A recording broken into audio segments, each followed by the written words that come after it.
all that you do. At this time, I'm going to ask Pastor Michael Baum, would he lead us all in a moment of prayer?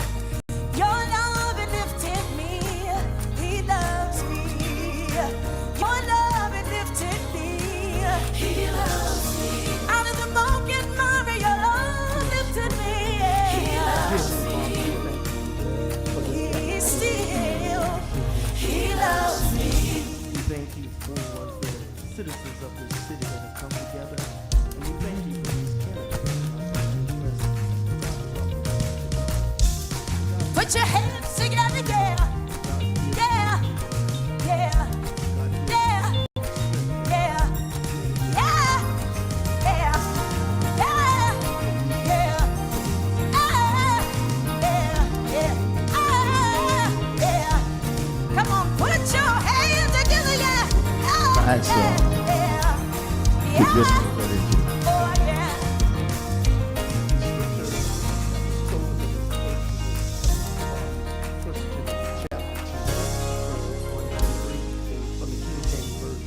It says, I exhort, therefore, that first of all, supplications, prayers, intercessions, and giving of thanks be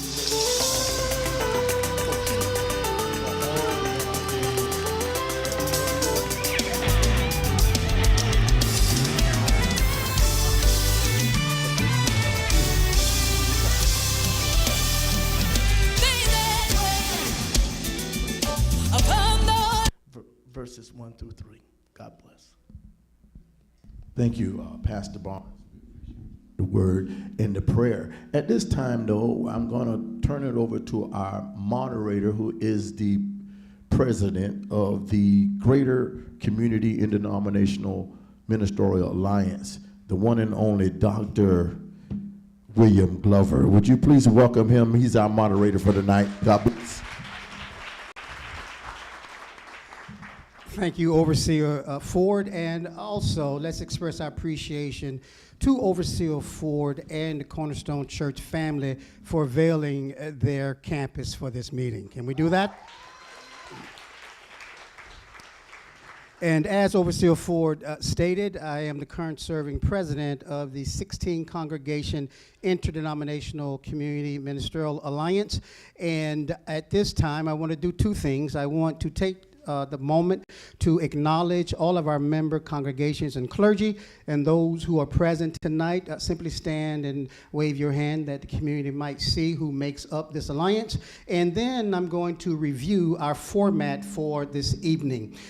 This evening is highly structured. It is a timed event. Our aim and our goal is to allow the candidates to share with us as much as possible their vision for the city in Ward 2 and how they plan to be of service to the residents of Ward 2. So it's going to be respectful and it's going to be structured, and we want you really informed about the candidates.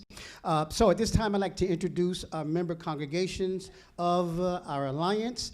And so I'll just call the name and introduce the church. If you'd please stand and wave if you are present. Bishop David L. Grant, the Apostolic Evangelistic Association. Reverend V.D. Blacksmith, Apostolic House of God.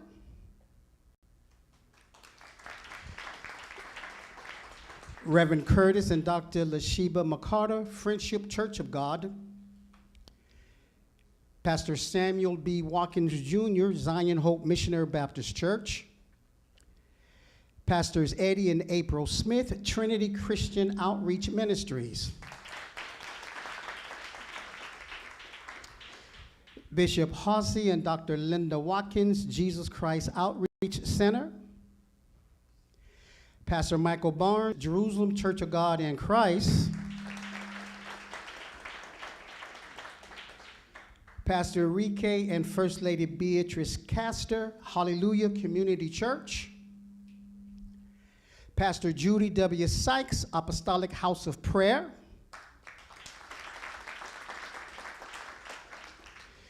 Bishop Eric and Dr. Denise Johnson, New Life Worship Center. Pastor Raymond Davis, New Life Hope Assembly. Our host pastor, Overseer Gregory Ford and Marjorie Ford, Cornerstone Church of Fort Myers.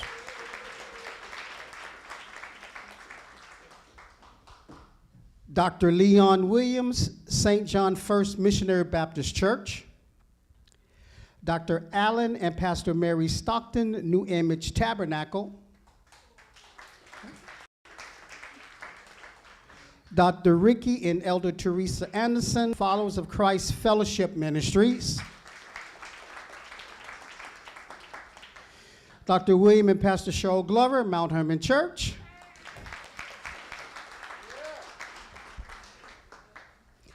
And representing Lee Health and their, lost my word. Chaplains, thank you.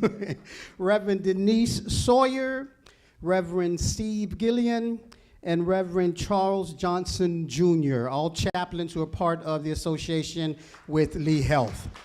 So let's hear it for the member congregations of GCIMA. And now for our format for this evening. The clergy will provide the lead questioning on a rotation basis. Each candidate will have an opportunity to answer every question that is asked. The questions will cover 6 categories: their vision for the city, their views or policies on gentrification/housing, diversification/race relations, policing/crime, community engagement/accountability, and number 6, business development. The moderator, which is myself, will direct the flow of questions to the candidates and, if appropriate, to the clergy for follow-up. At the conclusion of the clergy panel questions will be received from our live audience. So if questions are raised and are not asked to your satisfaction, please write your questions on a card or piece of paper, and we will try to accommodate as many of those as possible. If you write a question that's already been asked and answered, we won't treat that question because it's been asked and answered. For those who are tuning in via the streaming platform, you have an opportunity to participate as well. Simply put your questions in that streaming platform. We have a moderator who will record those questions, and after we have heard from our live audience, we will treat questions from our streaming audience as well. With that being said, we are ready to begin. Although I have done introductions, let me allow our clergy panel to introduce themselves, their congregation once again, and their role in the Ministerial Alliance. Overseer. Gregory Ford, overseer of Cornerstone Church of Fort Myers. Yes, please. You I got 3 people out there, that.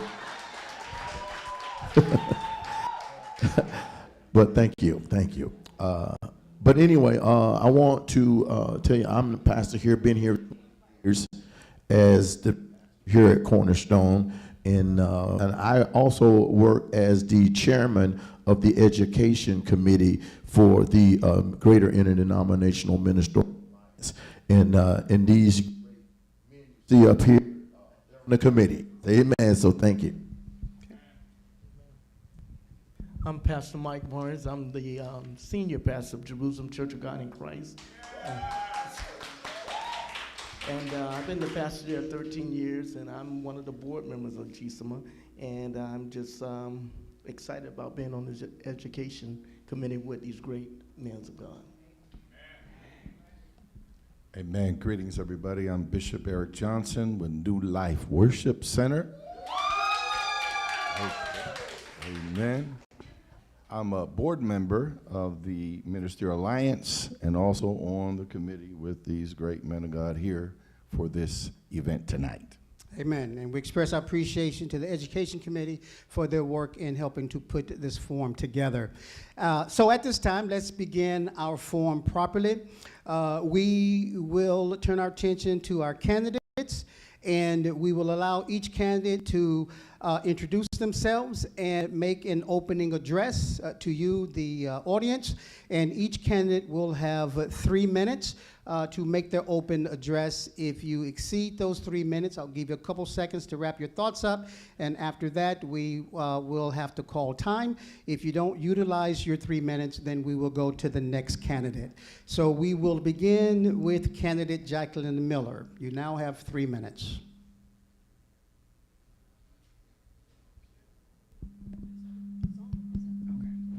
Good evening, everyone. Thank you for being here, and I want to thank God for being here and having this entire community to come out and show that you are interested in the future of our community of Ward 2. My name is Jacqueline McMiller, and I'm running for Ward 2 to represent you for the city of Fort Myers. In 2020, I accepted the name Daughter of Fort Myers when I ran for mayor, and I became the first woman to be able to pass a general election.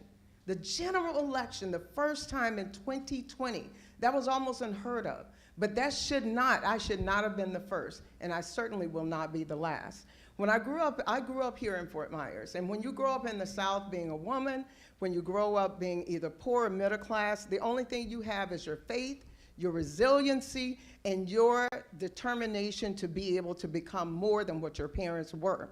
My mother and father never graduated from high school, but they taught me that my word is my bond. My dad told me that you never give up and you never take no for an answer. That's why I will continue as our four-person Ms. Shoemaker did for 17 times she ran for city council, and she finally made it. That is what I'm looking to do as well. I work hard, I stay true to who I am, and I know that my word is my bond. I have over 50 years of business experience. I started out in nursing, and I also went to school and college and graduated from college as a court reporter in legal studies. I have been involved in litigation. I have been involved in land trusts, any type of civil and criminal activities with regards to the court system. I was responsible for anything that happened within the court system as a stenographer, with over 85 people underneath me and being responsible for them. I have been involved in ordinances, resolutions, leases, liability, and while going to graduate school and raising 3 kids. But guess what? I wasn't tired. I was motivated. I was motivated to move on. One of my most rewarding careers was 10 years as a social worker, helping and encouraging others, inspiring others at their most vulnerable times. Yet, some of my work days were 14-hour days. 30 However, seconds. I wasn't tired, I was inspired. Why am I running for city council? I want to tell you why. Because this ward deserves a sincere commitment of someone that has and will continue to represent from across political, education, and economic spectrum. I am the person, I have the will, the tenacity, and I am the blood of Fort Myers. I have drank this water in Ward 2, and I will continue to drink it and will continue to support it in every part of my being. That's your time. Wrap your thoughts up.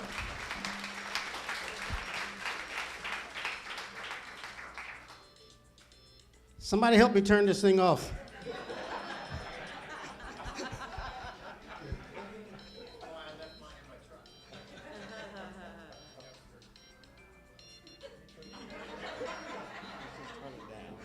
But I gotta be.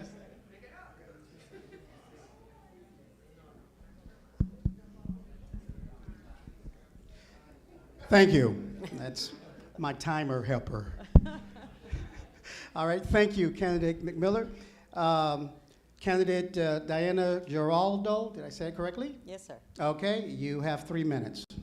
All right, good evening. I am so very grateful for this community, for these congregations to put everyone together in this room, and for everybody that is interested in the future of the city of Fort Myers. My name is Diana Giraldo.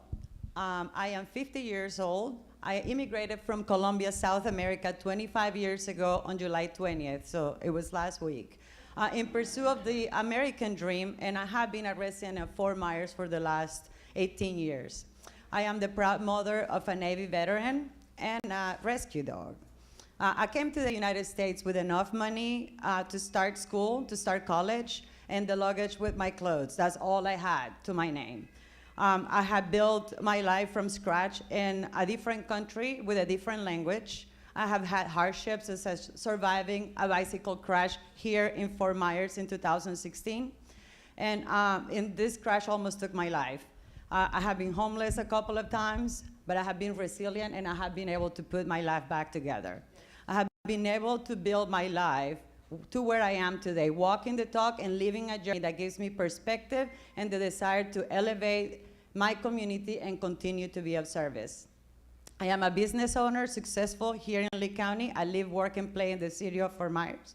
I have passion for this community and help others succeed. And the work that I have done in this community and the strong quality relationships I have built tell the story. I am an architect, I have a master's in management, and I have over 25 years of experience in community development. I serve on the Habitat for Humanity Board of Directors, and I'm the chairperson for the Fort Myers Bicycle and Pedestrian Advisory Board. I am a former City of Fort Myers employee. I understand city operations. I'm very involved with the community and with the City Council, which provides me a strong foundation to be proactive and hit the ground running as a City Council person. I understand the function of the City Council as a leader, understanding the makeup of our community, support the needs of the community, work on policy making, budgeting, taxes, public improvement, community development, and attending meetings and dedicating time to elevate our community by aligning the synergies of what's happening in the community with what the city is doing.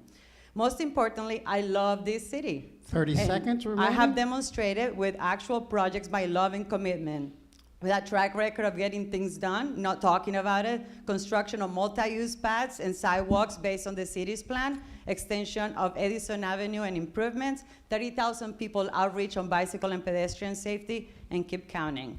I bring honesty, integrity, and proven leadership to the City Council. I was born to serve with passion and determination. My passion for Miss Community, my background and experience make me the ideal candidate to serve you as this future City of Fort Myers person for Ward 2. Thank you.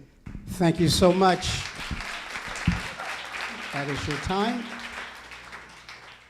And then candidate Shanetta Campbell Brunson. You have 3 minutes.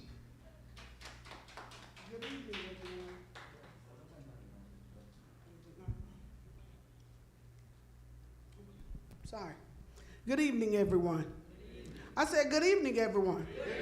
God is good.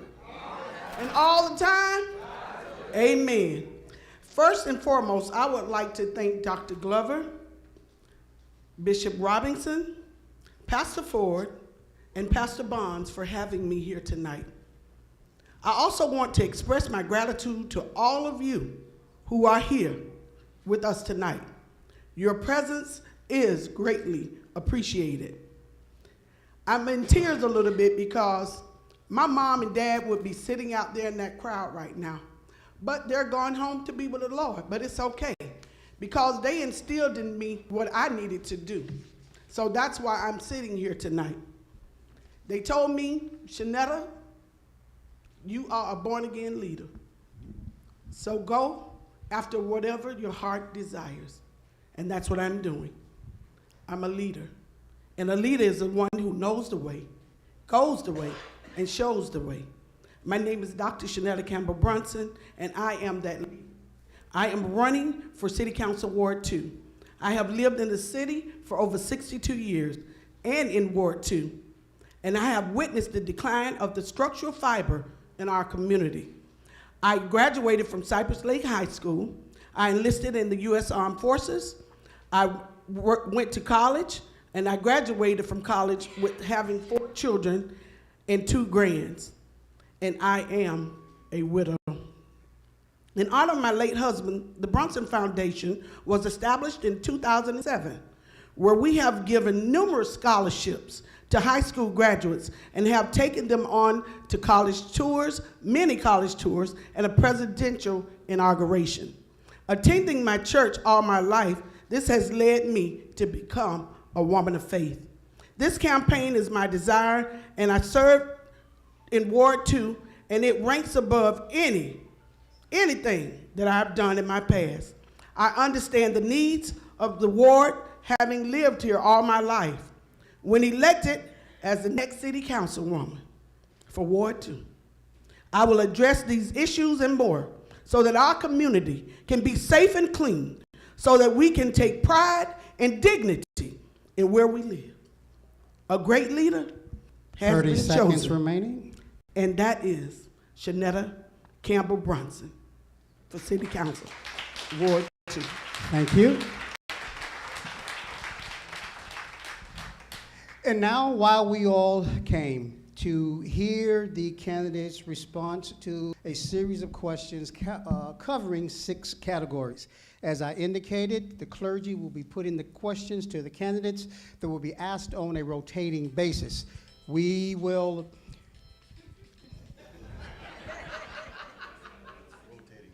rotating basis.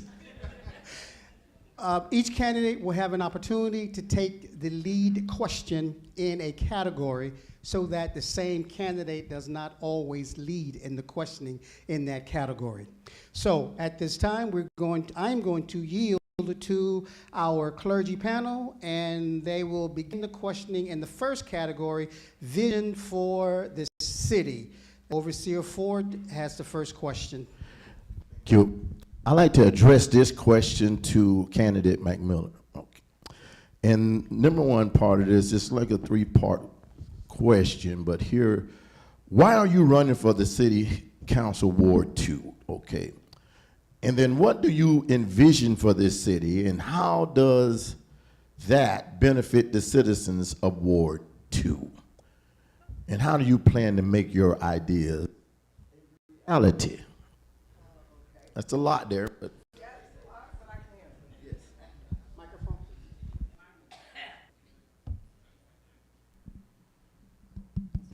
Okay, why am I running for this ward? I'm running for this ward because my parents grew up with a plan of home ownership. And I realized that 60% of this community in Ward 2 are not even able to have home ownership. One of the things, and we determined that, you know, this property that we have, how do we maintain it? We have to hold on to the property that we have. That's going to prevent us from being able to be invaded by other things. One of the things that I see in this community and why I'm running is that I want to be the catalyst. I want it to be a motivation to say that we can do it. We don't have to look out for anybody else but ourselves. That's where it starts at. I want the kids, with the kids running and walking in this neighborhood, we don't even have sidewalks. But I want people to know that we can achieve these things. The home ownership, ensuring that we can have a future that we can pass on for intergenerational wealth. What do I envision for this city? We have city sprawl right now in this area. We have to start building up instead of building out. We don't have the land anymore.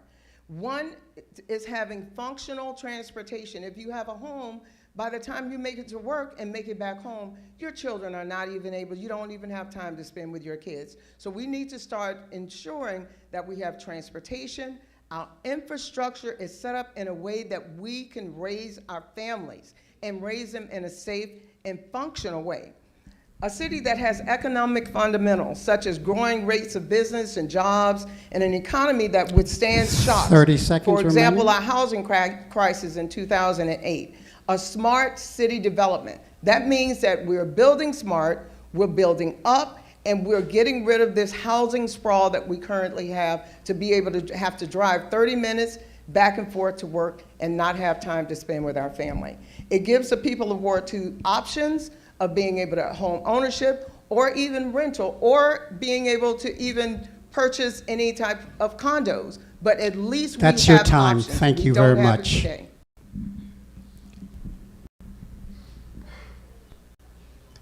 Next candidate forward. Candidate, No, sir. We committed to each candidate having an opportunity to ask.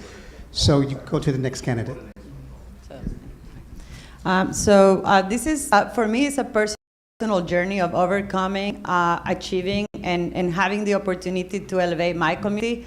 as I have done it for myself, and that's what inspired me to run for city council. I have passion and love for this community and this of opportunity. I have current improving project execution and city involvement. I understand the decision-making process and the function of the city council. And I understand how to champion projects. I have done already a lot of things within the community, not just in Ward 2, but across the entire city of Fort Myers. I also feel that we have to work together. We are not getting involved as community, and we have to work together. The thought that a city council person is going to make the change for everybody, I'll be a pompous person to sit here. I'm going to tell you that I'm going to fix everything, because I can't. It takes community involvement, it takes community feedback, it takes communication, not just from the council, but from the people to the council. And that is what has made me be successful in all the projects that I have championed and put together. We need people to connect, engage, and inform. We need to work with other city council people. We have 6 other people that will be working with me as a city council person. So that is the one thing to make things happen. We need cohesive vision, especially on how we are developing and the quality of life that we're providing to our city. With my involvement, with current involvement, my ideal is to continue champion these projects. Creating a citizen engagement coalition, kind of like your kitchen cabinet. And I think that's an opportunity for leaders within each of the communities in Ward 2 to bring issues and solutions forward that are practical. And last but not least is addressing obsolete city community development policies that conflict with the vision, progress, and quality of life that we need. Thank you very much. Yes. Ask Mrs. Campbell Bronson, would you respond at this time on that same question? Yes. Why I am running for city council. I am committed and determined to help make a difference. For one, by restoring the relationship between two and the public service department, our police. You know, the bridge has been down, and we do not trust police. So restoring that relationship is dear to me. Also helping to reduce traffic and congestion. On Martin Luther King and on Colonial, every morning, heading to work, traffic is backed up for days. I know they have built a diverging diamond interchange on Colonial, and this has really kept the traffic flowing. It's a little bit weird, but it is working. And I hope that we can get with I hope that I can get with FDOT, which I've already reached out to them in reference to building something similar on MLK, because we need our traffic to keep flowing. Also, I would like to help advocate for affordable housing. So many people are homeless, and we need a place for these people to stay. So affordable housing is very important as well. And I want to partner with the education department. I work for the educational department, and I would like to see more programs. We have programs that we don't use here in Lee County. 30 seconds. And we need those programs.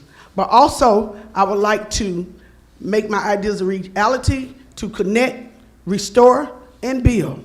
I will build a bridge from Dunbar to City Hall to help the constituents to be able to trust and believe that this city is on their side. Thank you. The second question from Vision for the City comes from Bishop Eric Johnson. And we're going to start out with Diana Giraldo. Giraldo. We'll leave it at that. I have responded to Giraldo, and Giraldo. So.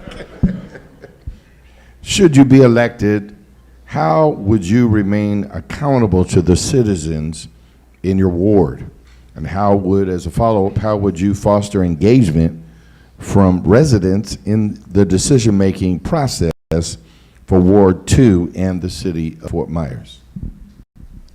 So on the first part of that question, I would say that my dedication, my integrity, honesty, and my proven leadership tell the story. I have delivered, and I expect to continue making that happen. It is part of who I am as a person. Accountability also comes through involvement and ownership of citizens' constitutional responsibility. One thing that I have learned, and I mentioned that earlier in my involvement with the city and current elected official, is that I can come and bring something up to their attention, and I have to stay on it and hope that we have enough folks in the community wanting to be involved as we shape the future of Fort Myers. Showing up, knowing that our voices matter. If you don't like what you're seeing, inquire about the issue, because I often hear stories in the community that might not be reflecting the truth of what's happening. The other part of it is attending city hall meetings, joint advisory boards, championing a project. And so you have to stay consistency. As a citizen, you have to have that consistency. The accountability, I feel like it goes both ways. So we have to connect, engage, inform from my role as a city council person and your role as a community member. How would I foster engagement? I think that we are not, the city is doing much better at communicating. They didn't have a public information officer for a very long time. And I think that using the city's resources for electronic newsletters, with city updates, to text to inform, that which they're using that more 30 recently. seconds. Attending the ward meetings and having community champions within each of the neighborhoods of the ward and around the city are important. The reality, I don't see a lot of people coming to the ward meetings. People are like, they come in and they don't come back out. We have to be involved to be part of the decision-making process. I do not, elected officials are superheroes and know everything without the community informing them as well. Time. Thank you very much.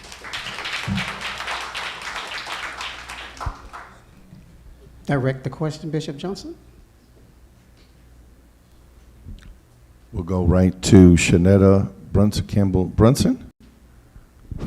Same question. Okay. How I will remain accountable to the citizens here in Ward 2, what I'm doing now, is to be seen. I will be seen. My face will be everywhere.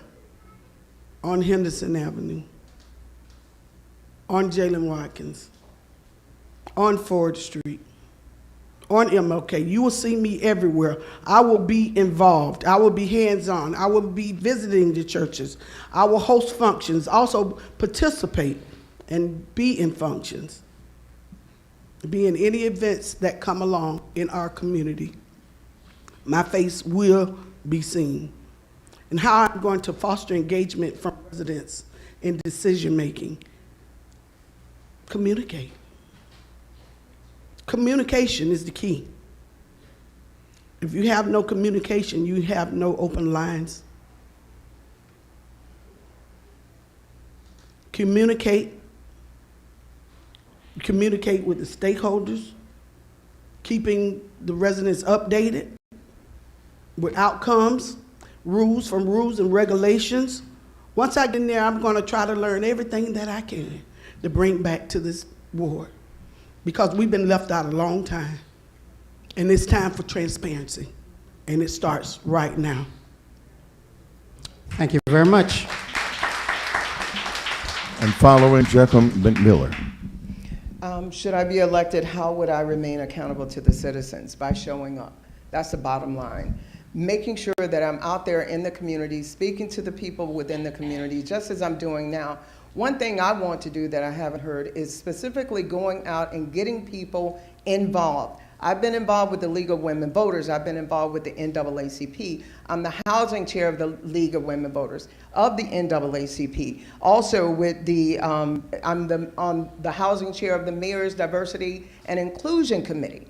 I want the people involved. If I have to tap you on your shoulder and say, come here, what do you think you would be interested in? People know me, and they know that I will tell them and drag them there if need be until they get interested in their community, because we owe it to ourselves. But mainly accountability. I see This community leading each other. These small little neighborhoods, they're working together. You're watching out. Back in the day, my family, we watched out for each other. Back in the 70s and 80s, we knew what was going to happen and what was happening in our communities. I want to get us back to that because it cannot happen with just one person. I can promise you the moon and the stars, but I'd be sitting here lying. It's going to take the community to be able to do it. So I can hold you accountable for you showing up, and you better hold me accountable for me showing up at every one of those city council meetings, every one of those mayor's diversity and inclusion meetings, every one of those fair housing choice meetings, those boards that I'm on and have been on for the past 4 years and fighting for this community. It doesn't have to be just one person. It's going to take a village to make the change. How do I foster 20 that seconds. engagement? It's for everyone through social media. We have a lot of people that everybody follows. Share that information with the people that we know through social media, because as we know, a lot of information does not get from us to the city and vice versa. So we need to share it within the community, all 6 wards. We have leaders in this community. We're going to lean on them, and guess what? We're going to find other leaders and ensure That's your that the time. people are represented. Thank you. And then the final question from the Vision for the City category goes to Pastor Barnes. This will be addressed first to candidate Bronson.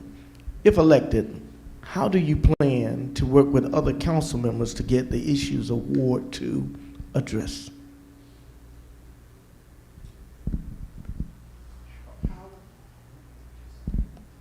How would I work with other council members? Addressing them one-on-one. Going to them. Calling them. Emailing them. Letting them know what needs to be done, what is going on, what is happening in our community. We need a connection. The connection has been broken for many, many years. People don't know what's going on. People don't know when things are happening, when meetings are going on. We need to know. It's time out for keeping Dunbar out of the loops. That's why I'm here, to help make a difference. Thank you. Let me. Candidate McMillan, Would you mind repeating the question, please? if elected, how do you plan to work with other council members to get the issues of Ward 2 addressed? Well, we know just because I'm elected does not mean all of those things are going to help. So they're going to happen. So it's going to take communication. Bringing them out.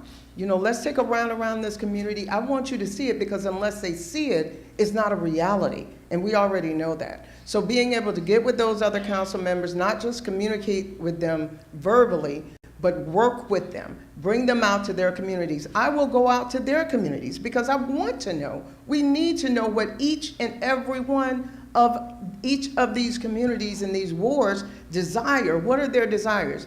If it's important to me to know what's happening in Ward 6, it definitely should be that Ward 6 would want to know what's important for Ward 2. And I think, again, that communication is going to be key. But bringing our people out, bringing the community out to speak on some of the things that's happening and speak to those other ward members and ward representatives as well.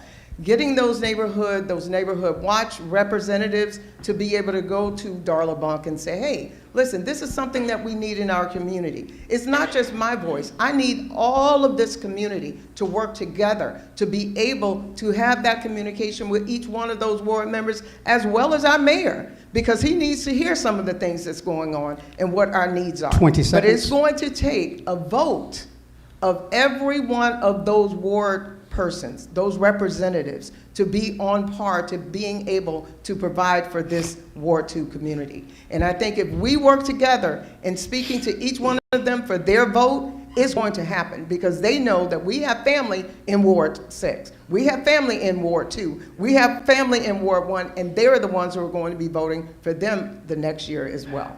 Thank you. Would you like to re-ask the question? Candidate Geraldo? Okay, getting close. If elected, I'll take it.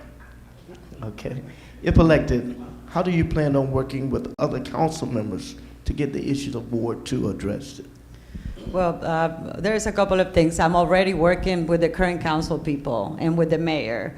And one of the important things for us in this community to know is we cannot have direct conversation with other council people that might come up in a city council as a decision, because under the Sunshine Law, that is something that we cannot do. In my mind, this needs to be structured. This is not like we're spreading water with an irrigation system and see who wants to be involved in what. The city already has a strategic plan. The city already has advisory boards that the city need to be, the community and the citizens need to be involved in. And I think that when you look at the strategic plan of the city and you look at the needs of the community, there are some disparities. So for us to be able to formulate as community, me as the leader of Ward 2 and a council member, to try to set that direction and align that direction of what the citizens want and need with the strategic plan of the city is something that we need to do, and I don't see that happening. We need to have community involvement. I cannot have a direct conversation with another council person in something that may come up as a vote. But I think that having the citizens of each of the communities that are representing in any of the boards, the housing board, the diversity board, the Bicycle and Pedestrian Advisory Board, those are the voices that really bring things up from the community. So we need to work together to be able to formulate the ideas and align them with the plan. But certainly, if we think that talking to a council person once for an issue that we have is going to solve the problem, it isn't. You have to talk to everybody and you have to stay engaged. This is not a one and done, not a fly-by-night idea that will be executed. We have to work together. Okay, thank you. That concludes the questioning from our first category, vision for the city. Before we move to our second category, I want to exercise moderator privilege and piggyback off of the last question that was asked. The Florida Sunshine Law has been referenced in terms of when county council members can have conversation with each other pertaining to anything that might come up for a vote. In my community engagement with Leah Faith for Empowerment, we have engaged the school district, we have engaged the county commissioners, and we have engaged the city council. And our experience has been that the city council interprets the Florida Sunshine Law in the most restrictive manner possible, to where when there have been invitations for more than one council member to attend a public function such as this, even with public notice, council members has used that law as a reason not to attend, when in fact we've had multiple school board members attend community meetings and multiple county commissioners to attend community members. My question is, what will you do to break this dependency upon Florida Sunshine, or using that as a crutch for not engaging in community engagement around a civic activity? And we can begin with candidate Garrado. We'll keep trying. Was that it? Okay. Well, I got a yes from a Spanish speaker, so. Let's end with Diana G. Okay, we'll go with that. Go ahead.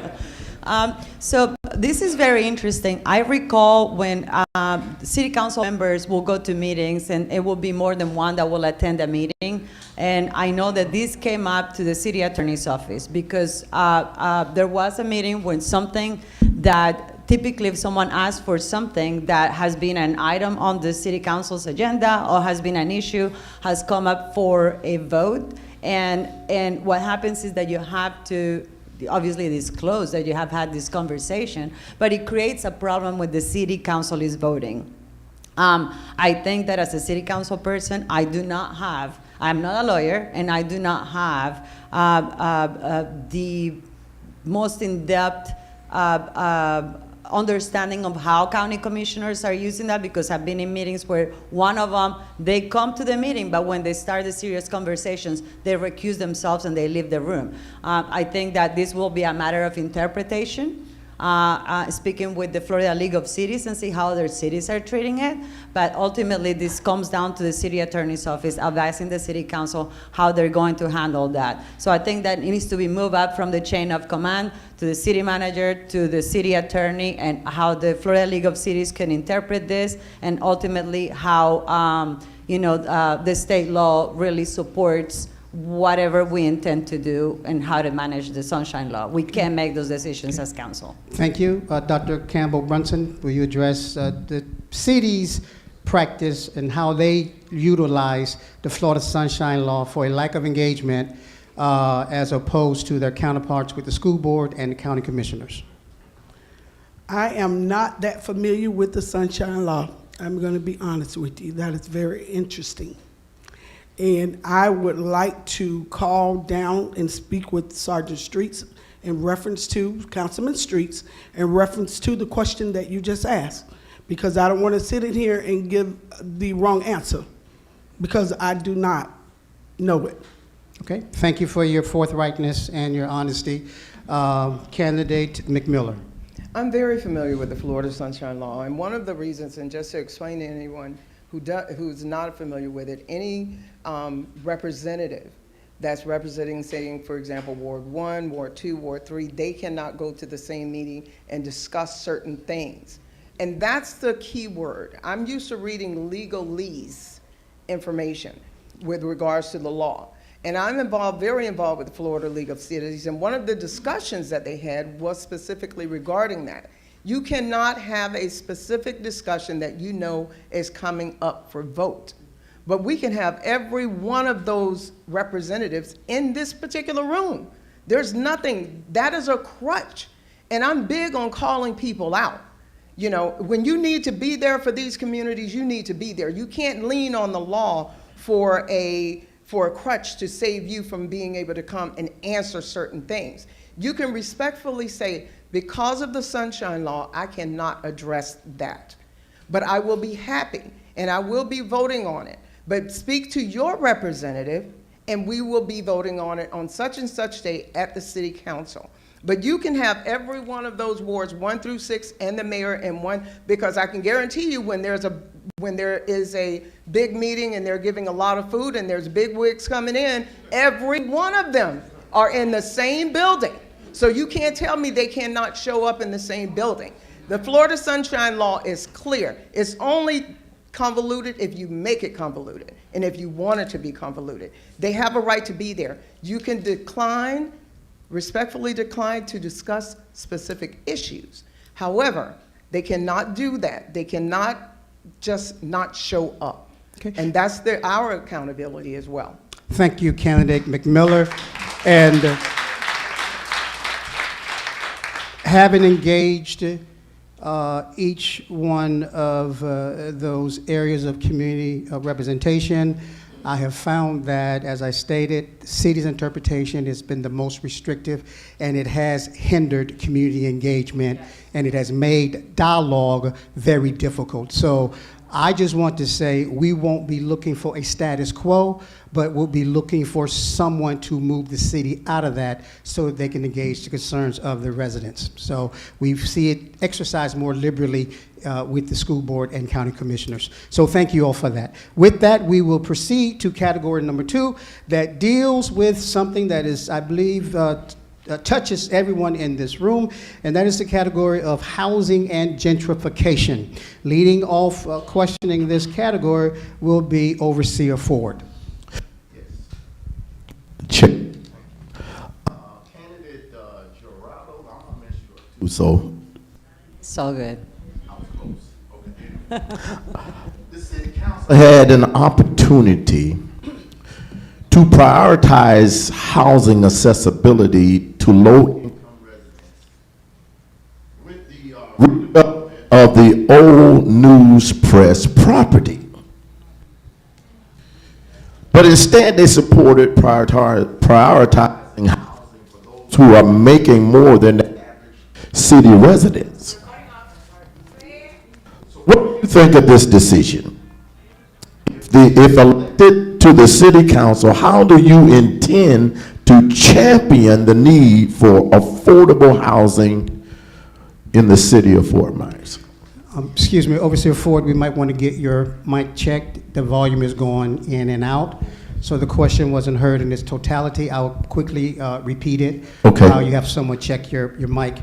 The question is, the City Council had an opportunity to prioritize housing accessibility to low-income residents with the redevelopment of the old New Press property, but instead supported prioritizing housing for those making more than the average city resident. What do you think of this decision? If elected to the City Council, how do you intend to champion the need of affordable housing in the city of Fort Myers? And the first question goes to candidate Garrado. So I'm very familiar with this project, and actually the night that this was voted, I was in the city council chambers. It is very disappointing. And I grew up in affordable housing, and it's one of the reasons why inspired me to be an architect, and I'm passionate about this subject. Now, one of the things that I know, based on the last few meetings that the city has had, I check the city council meetings, the workshops, and that's how I'm informed of what's going on. The city is still in negotiation process for this project. By the time I make it to the city council, this has already been baked and done. But the city is still in negotiation process for this project. There is an opportunity still on the table for the developer to include a percentage of affordable housing within this project. So it will have, it will be a mixed income and mixed use project. I have been engaged in affordable housing locally and with the state for a very long time. So I would say that my experience will help address policy changes that may be an impediment, that evolve from like the things that this Recovery Task Force. I was part of the housing branch of the Resilient Leader Recovery Task Force, and a lot of the things that came from us working a year with experts, and we created this framework. I think that using those ideas that are actionable is something that the city can take to really support affordable, attainable housing and workforce housing, because we need a mixture of everything. So I hope that with my background and my experience, I can provide some insight and guidance to the current city council. Thank you. At this time, we're gonna direct this same question to candidate Bronson. Would you reply? Repeat the question. The question was, the city council had an opportunity to prioritize housing accessibility to low-income residents with the redevelopment of the old News Press property, but instead supported prioritizing housing for those who are making more than the average city residents. What do you think of this decision? And if elected to the city council, how do you intend to champion the need for affordable housing in the city of Fort Myers? Well, how I intend to champion this is to connect. It's always connection. If you don't connect, you divide. So you have to connect. But I will connect with programs that will be self-sufficient. And one, for instance, Habitat for Humanities. Habitat for Humanities has been around for many years. I've volunteered and I've supported people and helped people who have moved into Habitat for Humanities to get their hours that they needed to move into these homes. So I will connect with several programs to champion this. Also, build more affordable housing and build them near transit areas so that these people that live near the transit areas will have access to jobs and other travel needs. So if you move someone out, way out, say Lehigh, and it's not near a transit area, they have no means of getting transportation to work. So, and also improve housing voucher programs. Tiny homes. I have connected with a gentleman that is building tiny homes all over the state of Florida. Tiny homes is the way to go. It is wallet friendly. You can get a home for a minimum of 30 seconds. $8,000 with little or no mortgage. So tiny homes. And these vouchers, they help low-income residents to afford payments. So we need those, and that's the way I would help champion. Thank you. Thank you. Thank you. Candidate McMillan, would you care to respond? Would you mind repeating the question, please? This is a lengthy one, okay. The city council had an opportunity to prioritize housing accessibility to the low-income residents with the redevelopment of the old News Press property, but instead supported prioritizing housing for those who are more than the average city, who are making more than the average city resident. So what do you think of this decision?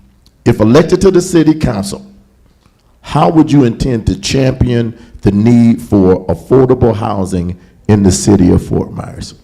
Well, I remember that very well because I was there with Trey Bell Construction at that city council meeting, and I spoke at that city council meeting to really support the need for low-income housing here.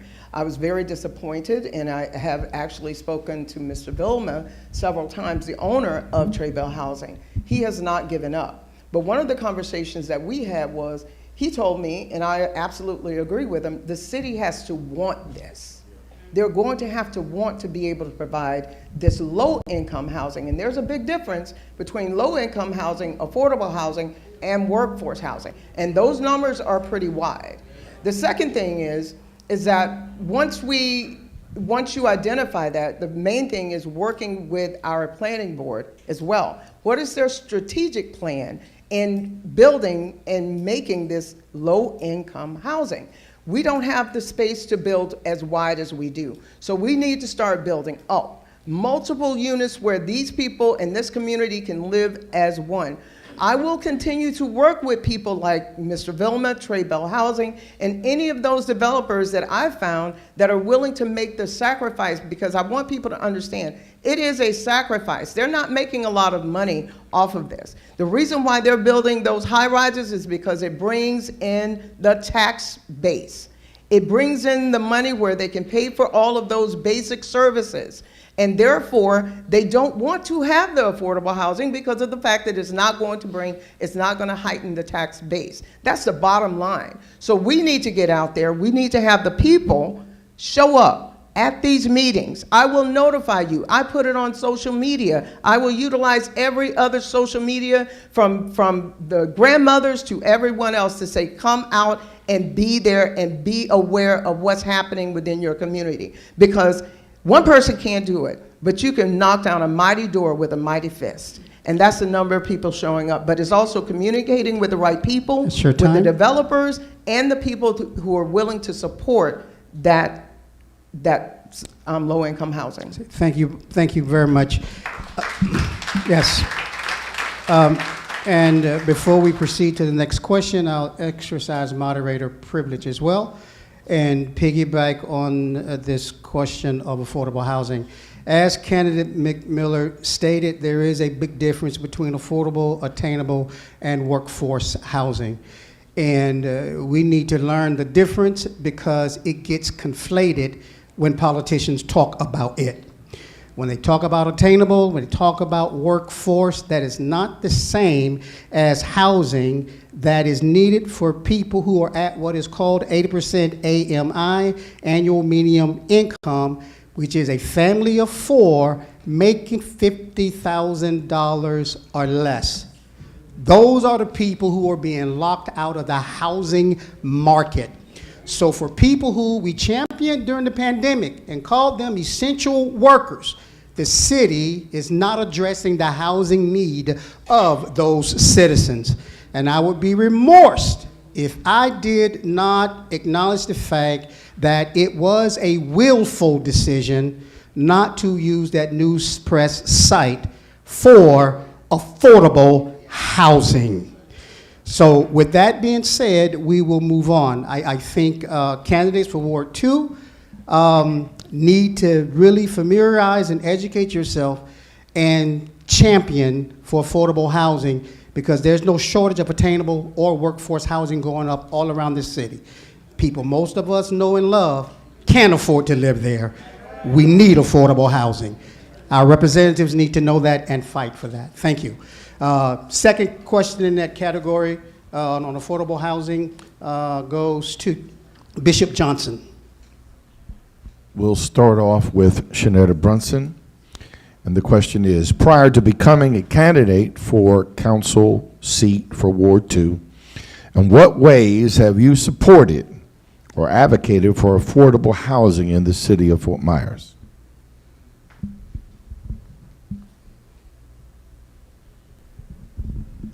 The ways that I have advocated are going to the meetings, going to the city council meetings, showing up, asking questions, getting answers, to come back and share with other residents so that we will not be unaware of what's going on. Just like they tore down our Southwood Village apartments. My parents lived right across the street. We didn't find out until it was actually happening almost. And then they tore down all of those trees that were historic, 100 years old or older, without even preserving or coming and asking the residents how they feel and what they feel. This is why I'm sitting here. This is why I'm sitting here. People, we have got to get on the bandwagon. We have got to be on one accord. Because if we don't, 30 seconds. we all may be going east. Thank you.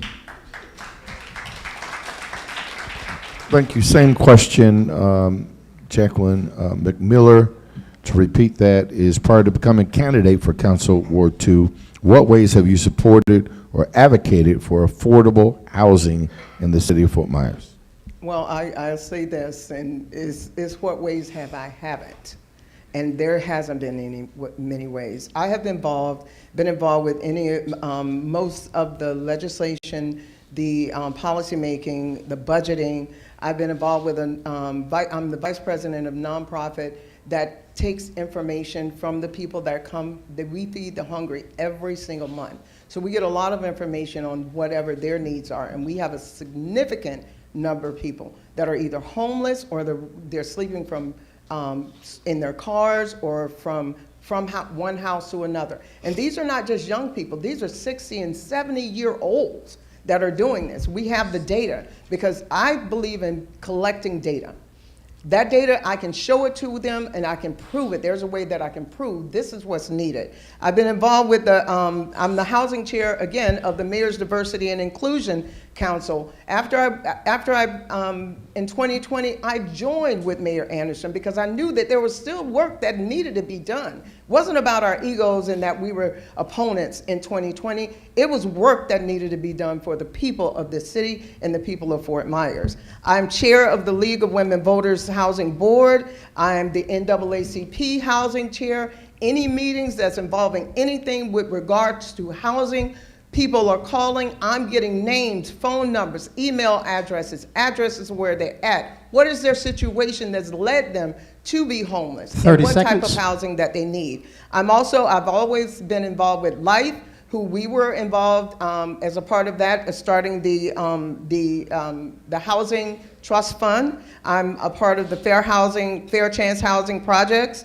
working with the Housing Authority on the Choice Neighborhoods when that started a few years ago. And what I'm most proud of is working with the Collaboratory for the Home Coalition. And our goal is in Southwest Florida to have access to housing and transportation that costs less than That is your 45% of their income. Thank so you. There's a big project that's going on. Thank you. Also, same question, candidate Diana. There you go. Much better. So I'm surprised that I haven't run into Ms. McMillan in any of these meetings. I have been involved with Habitat for Humanity, and I will say my humble beginnings in the United States, and my first job was for Habitat for Humanity. I worked for Habitat for Humanity. I now get to serve in the board of directors. The other thing that I've done is that, it gives me a lens to understand the side of affordable housing homeownership. And it has given me the opportunity to be a champion for Habitat within our community in the city of Fort Myers, and them having the opportunity to continue to build neighborhoods with all the infrastructure that people need and bring in like mixed income communities. And why that's necessary is because we elevate each other. We support each other as a community. That is on the affordable housing front, on the home ownership. And on affordable housing in general, I work as one of the educators for the Florida Housing Coalition. I get to present at all of their housing 30 conference seconds. every year. And I am connected with a lot of people within the affordable housing arena. And some of those things, we were able to bring them in for the Resilient Lead Recovery Task Force for the housing branch. And we've been able to bring some of this data and actionable plans to the Southwest Florida Housing Coalition, which is based in the Collaboratory. So I think that is a strategic plan and a lot of information that we're able to bring to the community that my passion, my leadership, and my experience can continue to bring to the city and the city council. That's your time. Thank you very much. I'm going to insert one question from our streaming audience that's related to housing, which has not been asked. And here is the question. We'll give each of you 1 minute to respond to this, since it's an insert. And the question is, what about housing for senior citizens? What happened to the senior citizens habitat housing? So we will begin, we'll ask candidate McMillan to lead, and then we'll go down the row. Thank you. Senior housing, and what about your thoughts on senior housing, and what happened to the senior citizens habitat housing? Well, I can't specifically tell you what has happened to it because it's still on the drawing board. Unfortunately, and this is one of the things that I face in the United States, we don't take care of our senior citizens.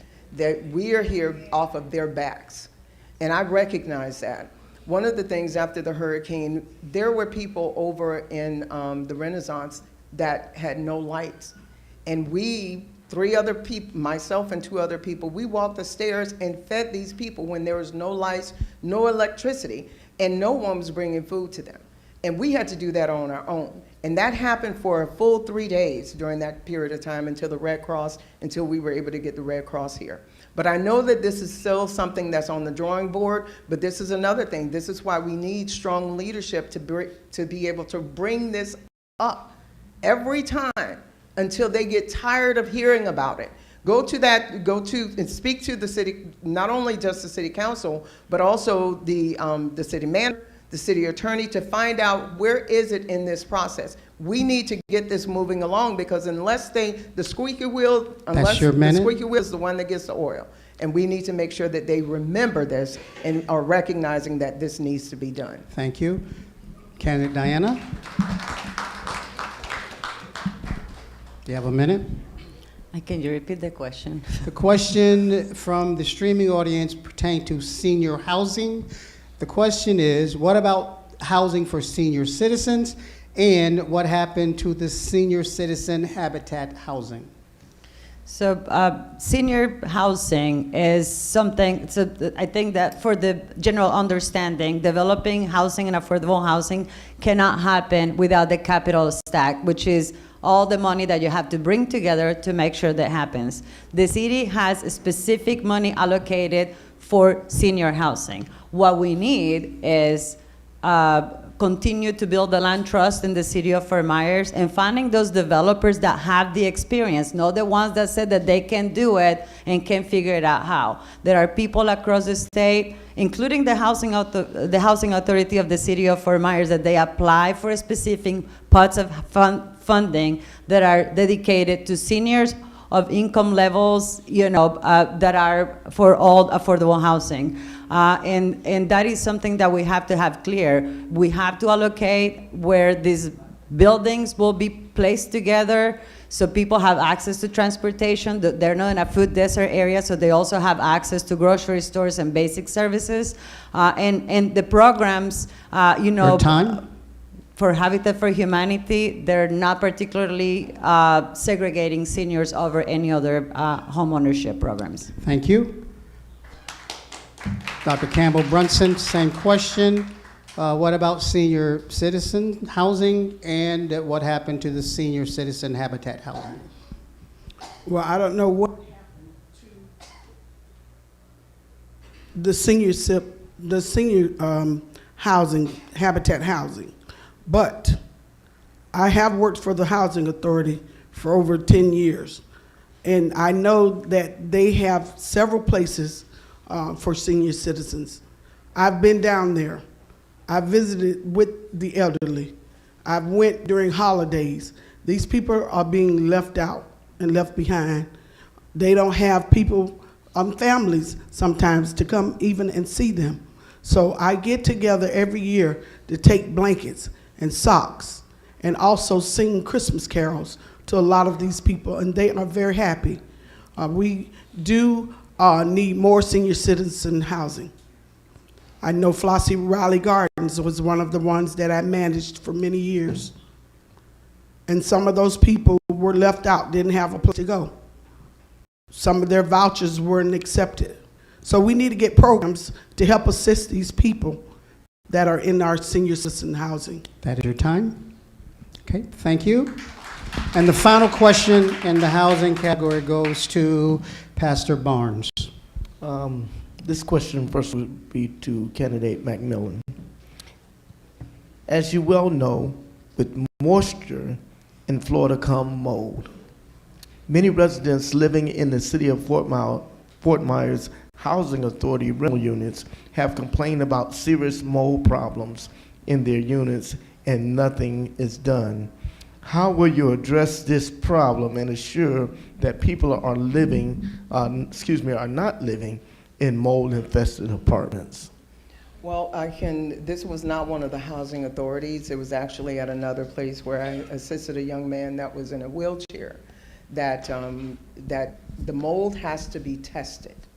If it's not considered as black mold, then they're looking at other ways to get rid of the mold. But if it's considered as black mold, that's a health hazard. So first and foremost, we need to be able to get with the Environmental Protection Agency to have a way of testing to make a determination whether this is or is not a health hazard. That's one of the first things. And this gentleman, he had to pay out of pocket, which was over $400, and we had to work to try to get the money for him to do it. And it was tested to be black mold, which someone else tested, and they said that it wasn't. So we were able to move him out of that home.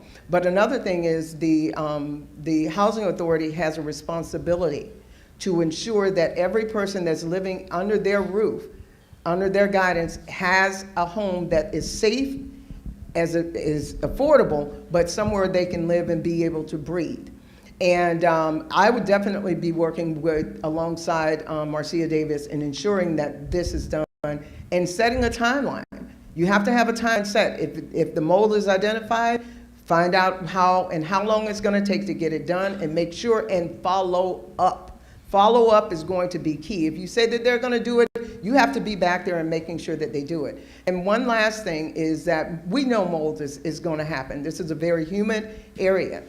We have to learn how and make sure that we're doing what we need to do in our homes to prevent that mold from happening as well. It's a two-way street. I know I'm responsible for it in my home. I want to make sure it's not there, and we need to teach the clients, teach those homeowners, the people who are living in those homes, that exactly what they need to do, what temperature they need to keep their air conditioning at to ensure that there's no mold accumulating in the home. And that way you're making sure that you're safe, your children are safe, and that we're not running into any other issues. Thank you. Candidate Diana. Everybody's calling me by my first name now. Okay, so one of the things that I did is, rather than speculating, I reached out to the city of Fort Myers, the Housing Authority of the city of Fort Myers, and in my line of work, I have worked doing, with my team, doing diagnostics of buildings that have potential mold, and a lot of the challenges come with, you know, Florida construction, you know, moisture, water intrusion. So it's always a challenge of finding where the problem is coming from, right? So I reached out to the Housing Authority. I personally asked out and found out that the Housing Authority of the city of Fort Myers is working on 4 different projects addressing any suspected mold issues, water intrusion. I believe that some of these units have been stripped down to the studs. People have been relocated. They have done some mold remediation or testing of sorts. The Housing Authority has been awarded CDBG DR money from Lee County, from the recovery funds for the rehabilitation of these units, from exterior to exterior, roof replacement. The Housing Authority is being proactive to seek all available funding to address these issues quickly. They are also implementing educational programs with the residents to address awareness of required resident care of the units, cleanliness, importance of keeping the windows closed, and adequate use of the AC system. So this is not like a one-sided issue. There is just a lot of things that kind of come together and sometimes cause these issues in the buildings where we reside. So, you know, there is a plan of action, and I think that when it comes to any other buildings that come, any other apartment complexes that come in, that city has to reach out to the city code enforcement so they can investigate what the problem may be. Thank you. Candidate Campbell Bronson. Repeat the question. Many residents living in the city of Fort Myers Housing Authority rental units have complained about serious mold problems in their units, and nothing is done. How will you address problems and assure that people are not living in mold-infested apartments? As I stated earlier, I was property manager over at Brookside Village for many years. Also, I was in the rent office. I was the rent office clerk for the Fort Myers Housing Authority for many years. And one of the problems there was mold. I didn't have that problem at Brookside Village, but I did have that problem with the Housing Authority. But the main thing is to meet with the landlord. That's the first thing that you need to do, is meet with the landlord. The tenant, go to the landlord. We will go to the landlord. I've had someone at my school come to me and tell me they had a mold issue in their apartment. And we went, and I told her, let's go to the landlord first. So you want to go to the landlord. Then after you go to the landlord, make sure that you take pictures, have pictures, and document everything. Document, if you can locate where the leak is, make sure you identify it, tell them where it is, because sometimes the tenants fail to let you know about the leak. But also, you want to ask how they will handle it. How will the manager handle it? And set a deadline to fix it. Always set a deadline. And then if they don't do that, write a letter and go to the next level. Okay, thank you all very much. As we prepare to move to our third category, diversification / improving race relations, we're going to augment our time slightly to allow us to get through more questions. Don't you think these candidates are doing a fine job? Okay, this is very informative. Thank you all. And I need to commend the clergy as well. You're doing a stellar job with your questions. But we're going to augment the response time to 1.5 minutes to allow us to treat more questions in our scheduled time. So the fourth category is diversification, improving race relations, and Overseer Ford has the lead question in this category. This question goes to. This question is directed to candidate Bronson. And we'd like now, segregation is more than where people live. It also includes disparities in economics and educational opportunities. For instance, in Lee County, the average median income for a white family is around $53,000. For black and brown families, it's $37,000. About 13% of white families live in poverty. About 26% of black and brown families live in poverty.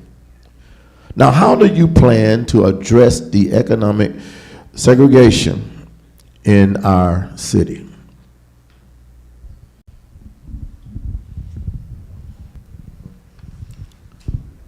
The way that I would address the segregation and racial divide, first I would have meetings with the constituents. I would have meetings so that we can learn each other. They can learn each other languages, learn how to communicate with each other. If something happens, an emergency happens, you want to be able to learn and know how to talk to someone, even if they speak another language, even if they speak Creole or Spanish or Latin. You want to learn the language. You want to also be able to translate what you're saying to the individual. So if we could have monthly classes to get together to learn the cultures of the different ones. 30 also, seconds.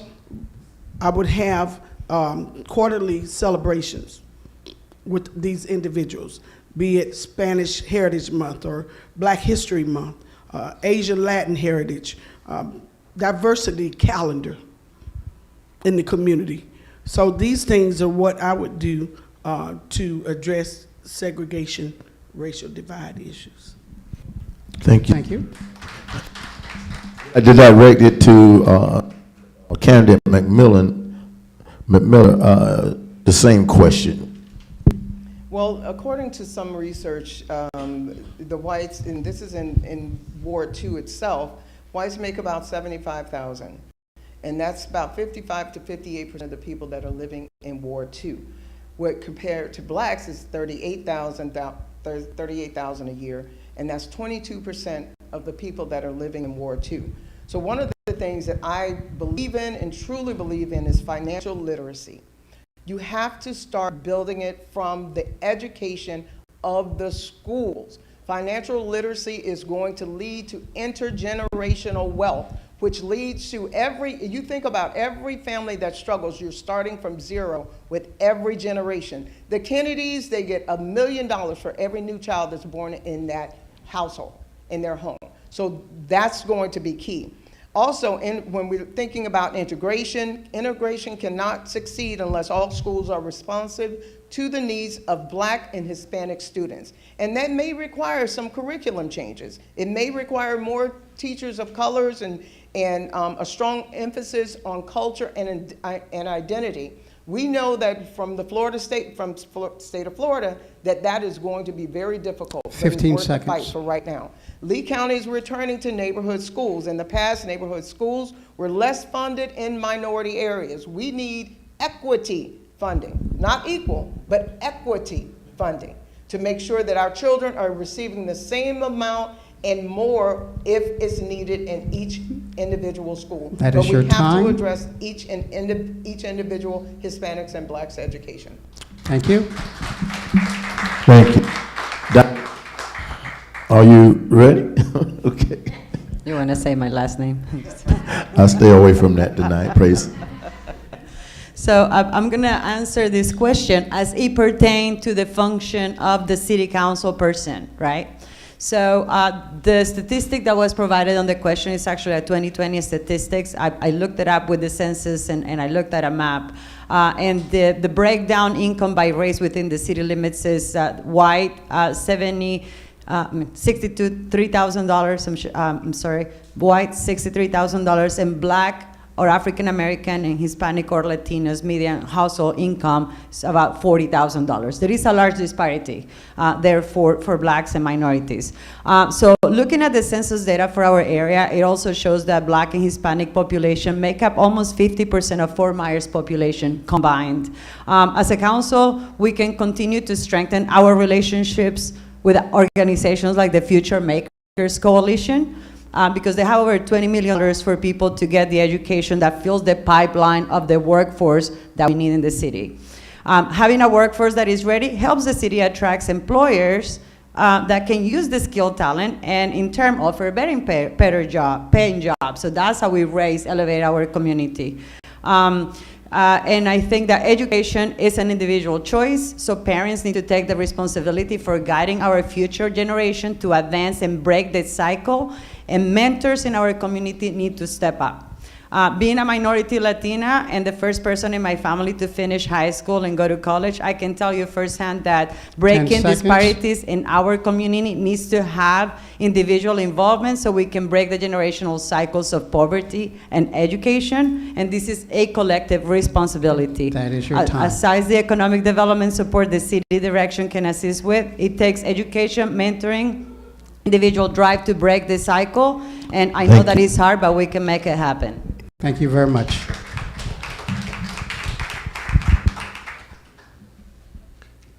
Next question. Is that three? Okay, the next question is this, that we just dealt with segregated or economic segregation. Now we're really talking about population segregation.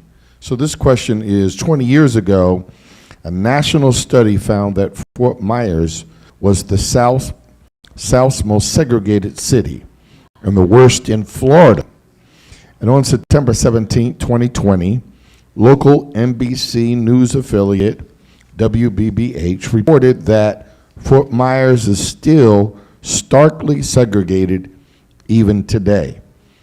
The divide between black and white populations is greater than any other racial divide in the city, and above that is considered high by government standards.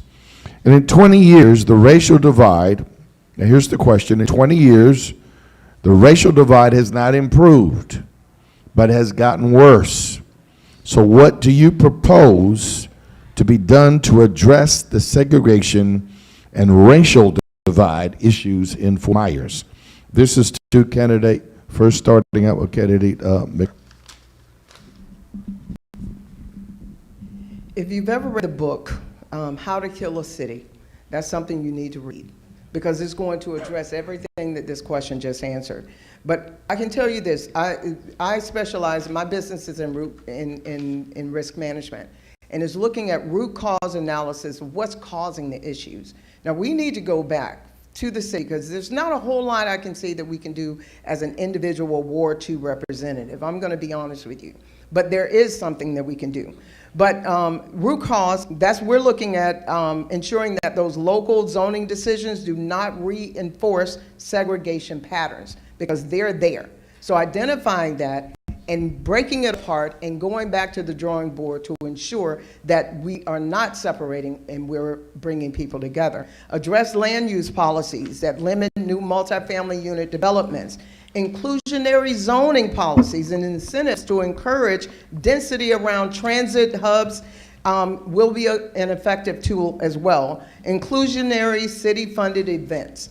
From an age perspective, if you have an average 39-year-old, which is the average age in this ward, we need events more geared towards those people as well. Prioritizing, creating, and preserving affordable housing in gentrifying areas. We need to preserve what we have, focus on what we do have and rebuild it, and looking at some new areas that we can build in, but also focusing on keeping in zoning, ensuring that that zoning does not lead to that segregated area anyway.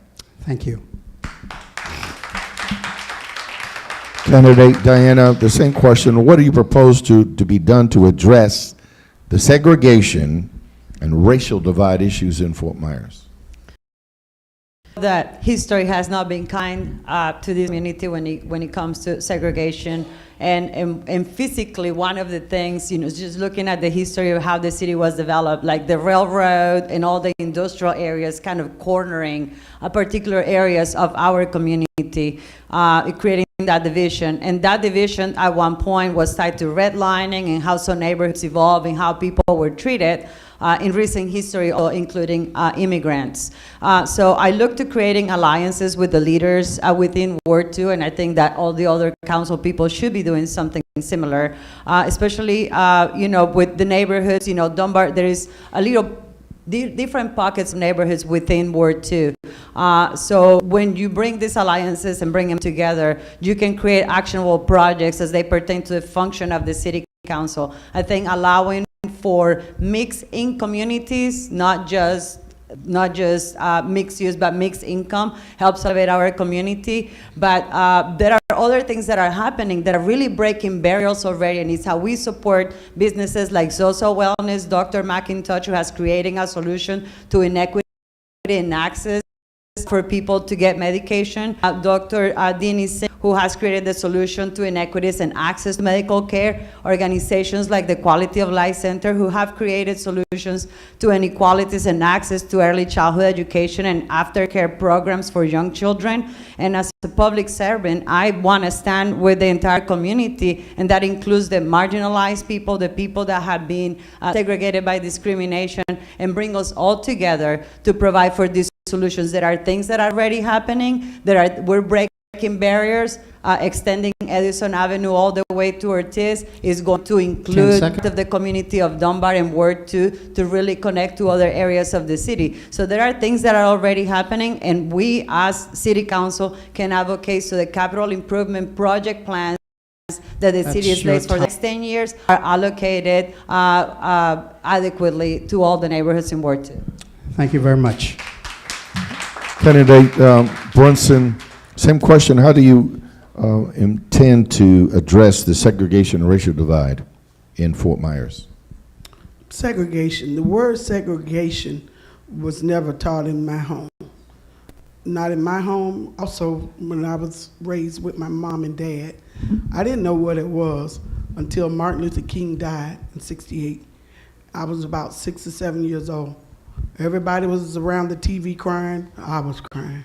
But to make a long story short, segregation, to address economic education segregation, we need to improve our housing diversity. Change some of the policies that are in place, because some of these policies are not for low-income residents. So we definitely need to change our housing policies, some of them. Also, federal housing choice voucher, which is a great voucher, and it opens up a lot of opportunity for constituents in our community. And also apply for grants. We need to apply for every grant that we can get, be it local, state, or federal. Grants are much needed, and they will help to take care of some of these situations. So that's my thought for that. Okay, thank you very much. You're welcome. So we're going to make an executive decision here. It is our plan to have concluded our forum by 9 p.m. You all have been very gracious and patient with your time.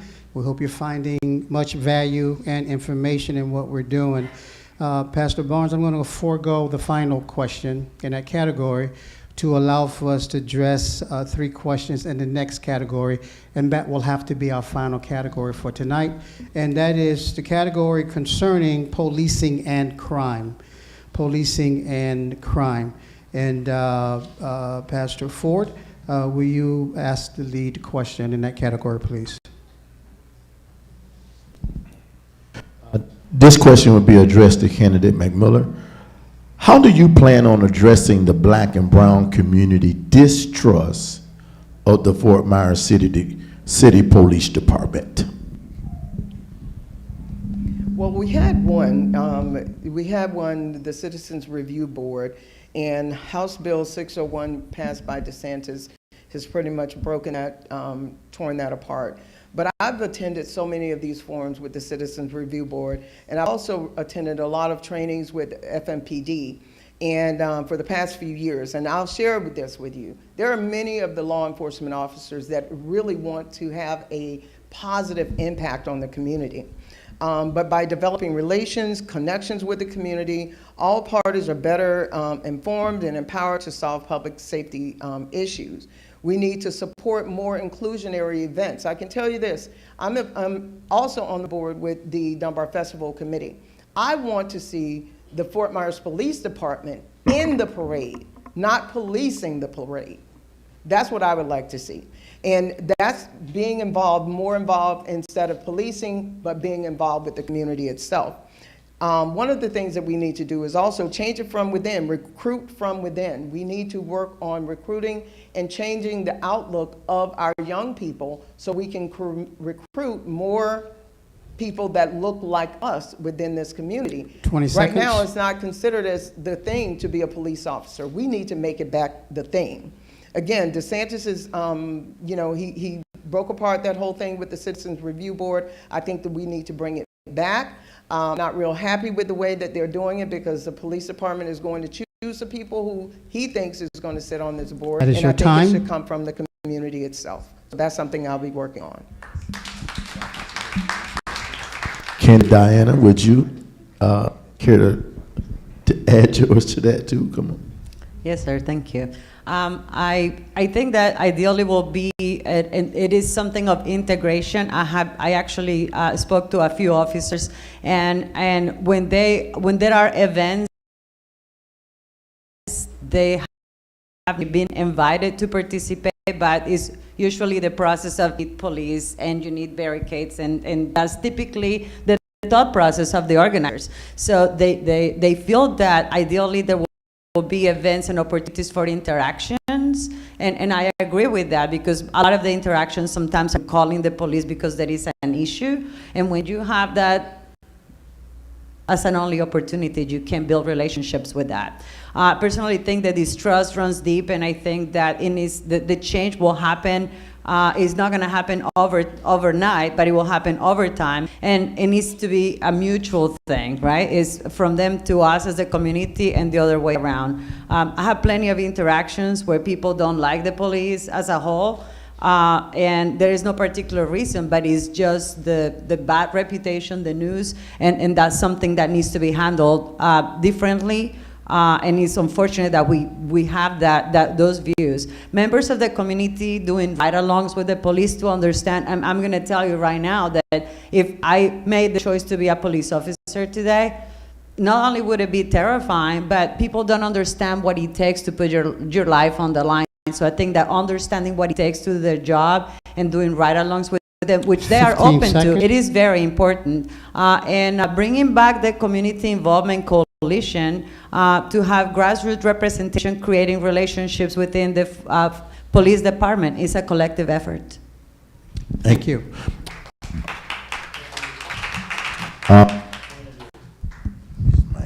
Candidate Bronson, please, would you add yours?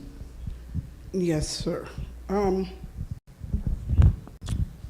police department is much needed. I remember back in the day in Southward Village, where I lived across the street from, we had police annexes, which were very helpful in the community. And during those times, the polices were like family. It wasn't nothing for the police to come and knock on your door to see if everything's okay, come and get water, a piece of pie. It was just that close-knit. But unfortunately, the residents have to terms of not trusting the police due to situations that have happened, the race profiling, the killings.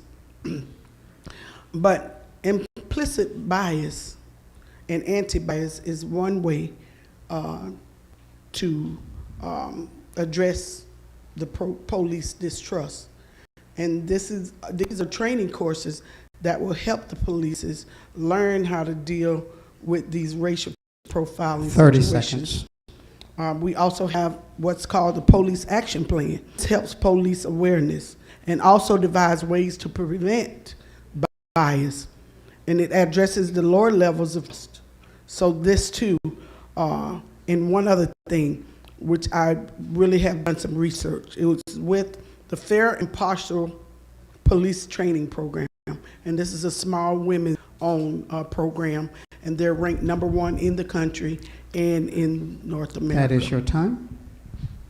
Thank you. Thank you.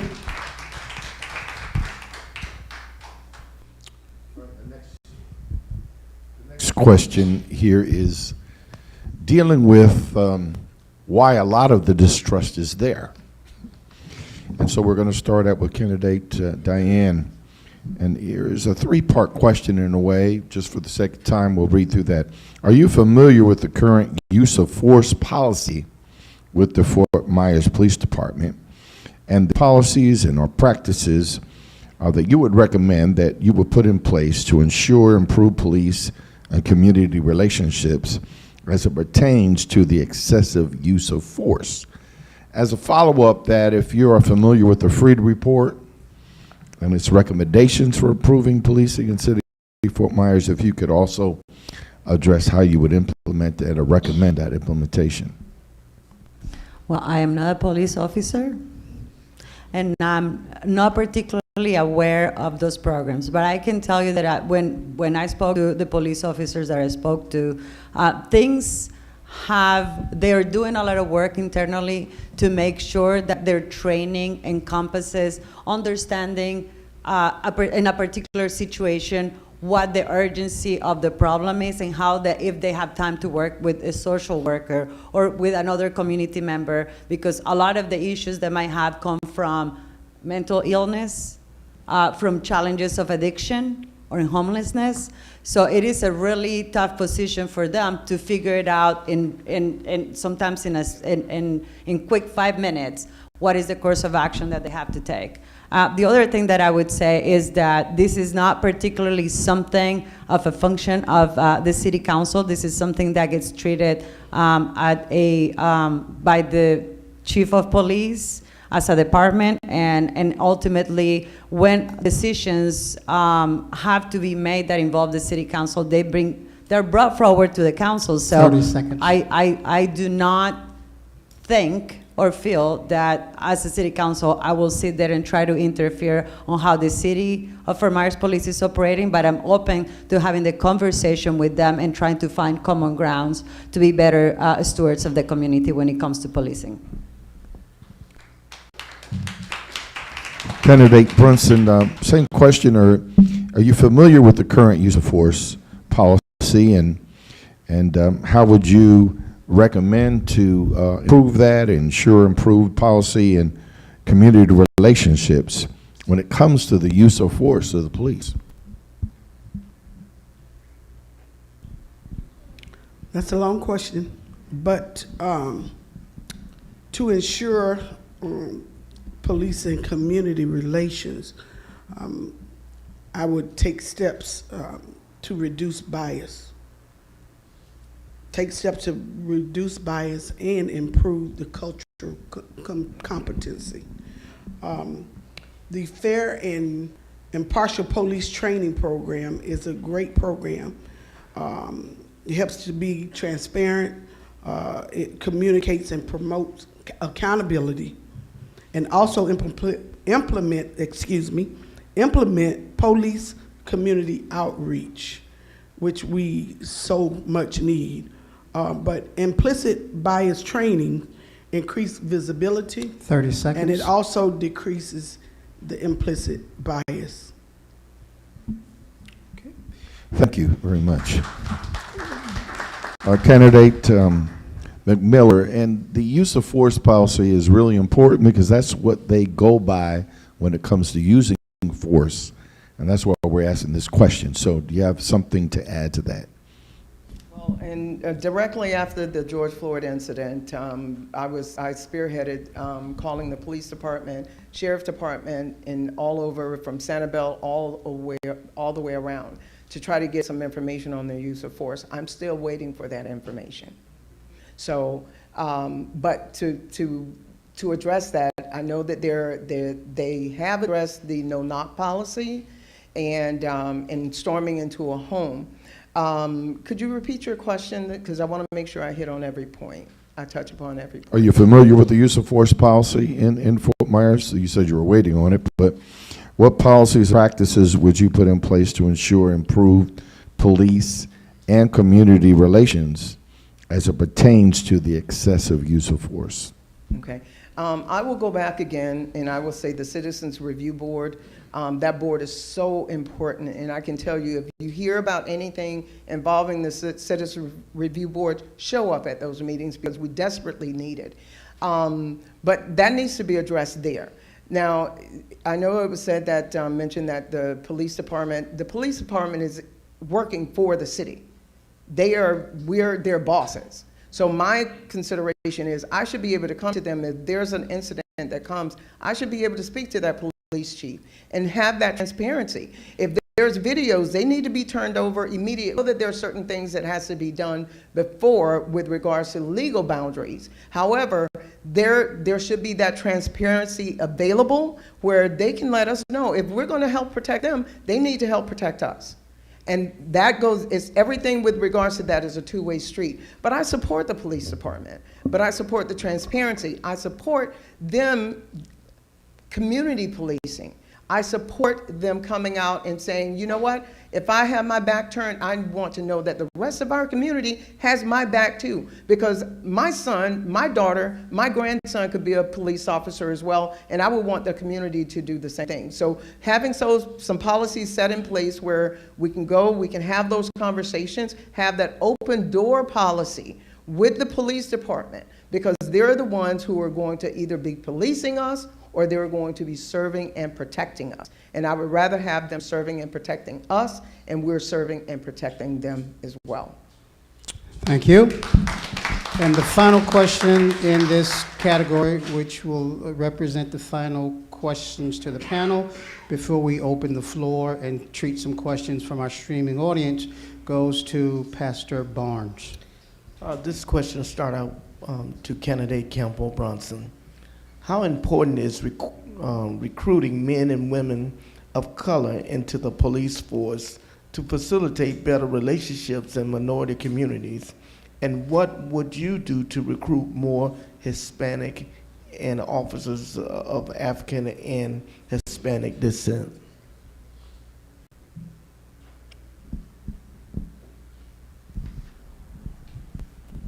It is very important for us to have people of color on our police force. It gives us a balance. Coming up in our home from police in our home, I would advertise for the Hispanic culture through TV, through radio. I would advertise for our African Americans through the same, to encourage them to come out and be a part of our police. Citizens Review Board is very important. We had one years ago. My father was on it at the American Legion. And when I say it was a police review board, it was really a police review board, because they carried billy clubs. I don't think they do that now, but they do. And people knew 30 seconds. not to come in the area of Ward 2 with any mess, because they respected those individuals. So that's my thought on that. And Okay. Thank you. thank you. Candidate Mandela? Could you repeat the question, please? Yes. Sorry. How important is recruiting men and women of color into the police force to facilitate better relationships in minority communities? And what would you do to recruit more Hispanic and officers of African American and Hispanic descent? Well, I think it's extremely important because we look at these police officers, or we should be looking at them like they're moms, they're our mothers and fathers. So if that officer, like Officer Dominique, I love her to death, she's one of those community officers. When she knocks on that door and says, your child did something, we believe it, we know they did it, and I don't want to hear anything this child has to say because I know Dominique is not going to allow him, you know. Because of the issues with the racial disparities, that's where we start to build that trust. Dominique can have someone else with her, another officer with her, introduce that person into the community to slowly start building that trust. But recruitment starts from middle school and elementary school. 30 seconds. It starts from there. We need to start building and letting our children know that the police are not our enemies. They are supposed to be our friends, and start building those qualities that we need to look for in police officers in serving, not policing, and recognizing that difference, but specifically having a plan for recruiting and reaching out. And one other thing I can say specifically is also not discounting a person just because of their last name. And I know this for a fact. There's a community, this community is very large, and if you don't have the right name, you're not going to be selected to represent this community in the police department as well.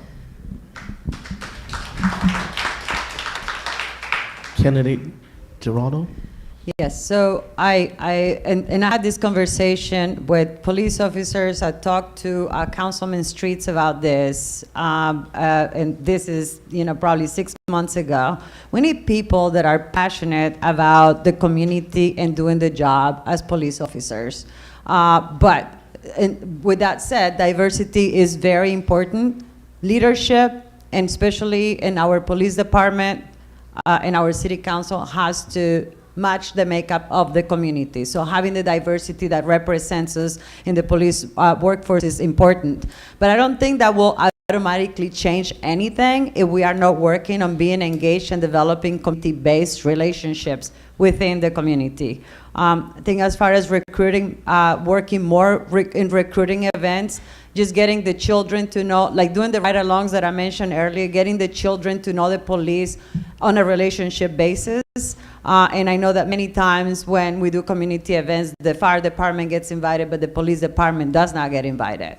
So where do we put that? I'm not a police officer, but on the flip side of this, I'm not a police officer, but I've also seen civilians call police slurs and names because they are police and they are minorities. So that's another challenge that needs to be handled. 30 seconds. And while all of this is important, the responsibility of this resides in the hiring process, which is handled by the department directly, the City of Fort Myers Police Department directly. Thank you very much. And with that, that concludes our clergy question part of our forum this evening. So we will proceed directly to questions from our live audience. And we're going to, just so we can gauge how many questions we can receive. If you have a question, we have 2 microphones on the floor. Would you please make your way to one or of those 2 microphones, and we will acknowledge you. And while that is taking place, I simply want to say in regards to policing, I think all of the answers were great answers to very difficult and complex problems. I would say and encourage our candidates to go into the job with the idea that while the council does not manage the police department, the police chief is hired by the city council, so there is a matter of accountability in place. And secondly, the county launched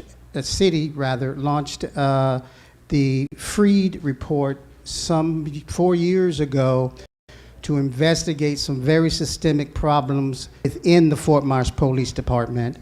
And there were 18 very specific recommendations for implementation in terms of how the Fort Myers make effective policing. We've heard nothing about the outcomes in terms of how many of those recommendations have been implemented. So I would think one way to improve morale and accountability is to ask questions about that report and share the outcomes with the communities who have concerns about policing in their neighborhoods. So with that, we will transition. Please just give us your name and ask your question, and you may direct it to a candidate, and if the other candidates will to take it up, they may do that. You will have 1 minute to respond to questions from the floor. May I make a quick statement, not a question? This is a Quick. question. I'm sorry, the form allows for questions. So please ask your question. How important is this primary on August 20th?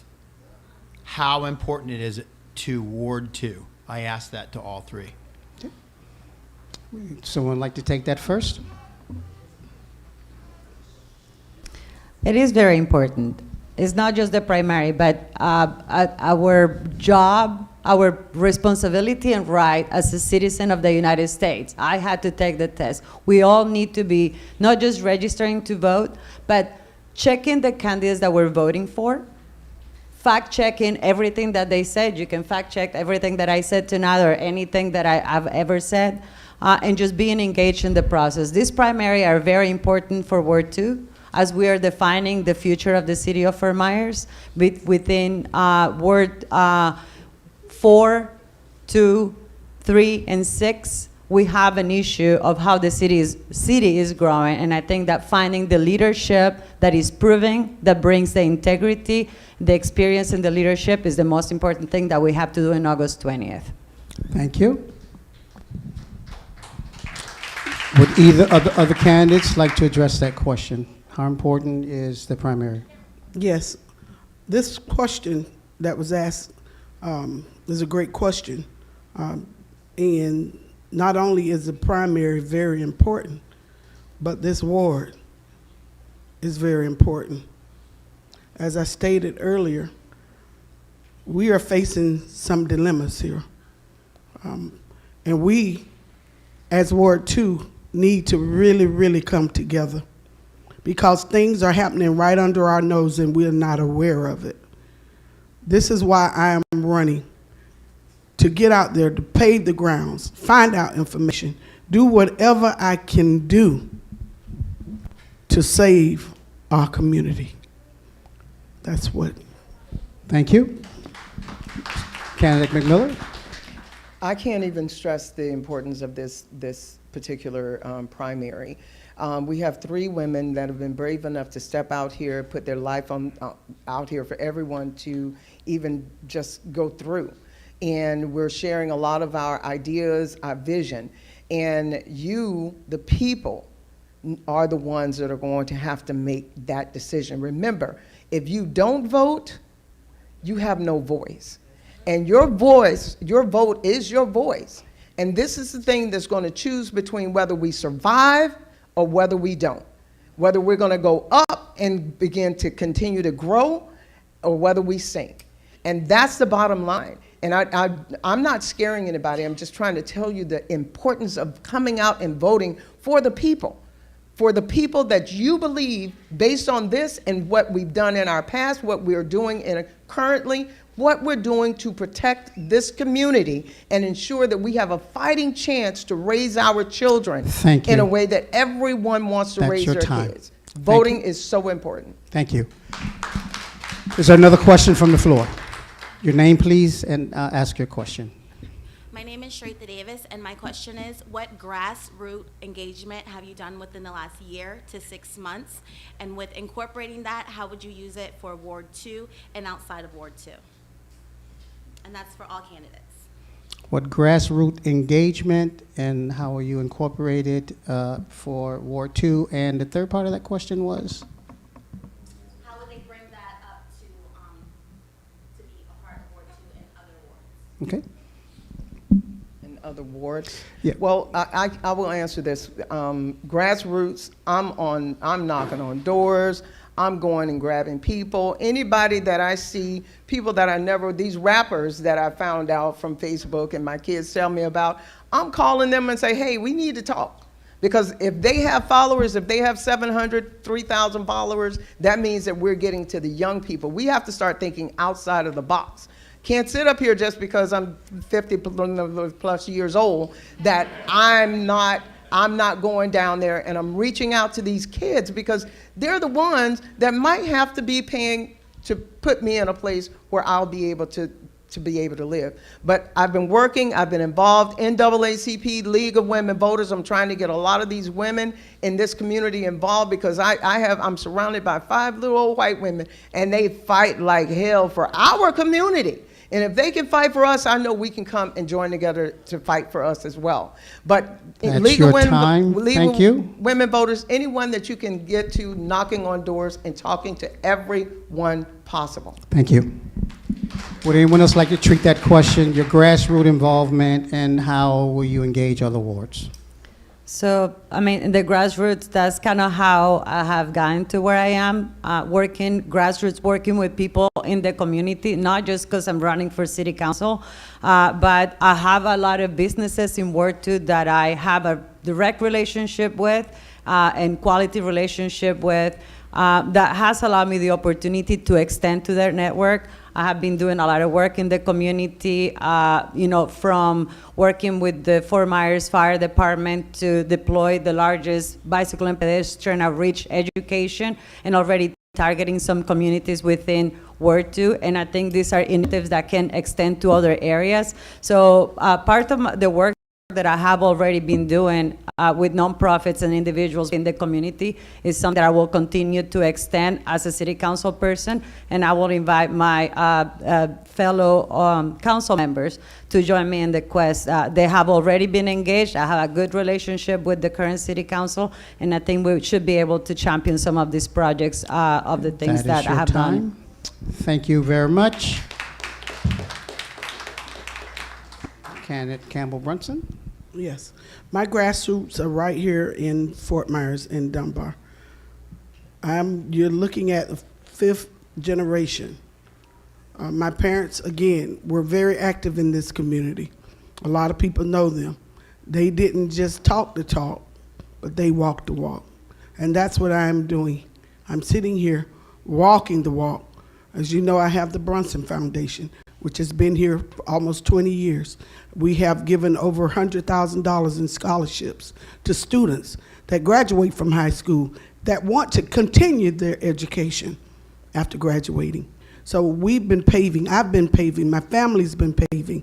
We're here to make a difference, to help each and every one of all colors and nationality. I have given scholarships to whites, to blacks, Hispanic, Mexican, Puerto Rican, you name it.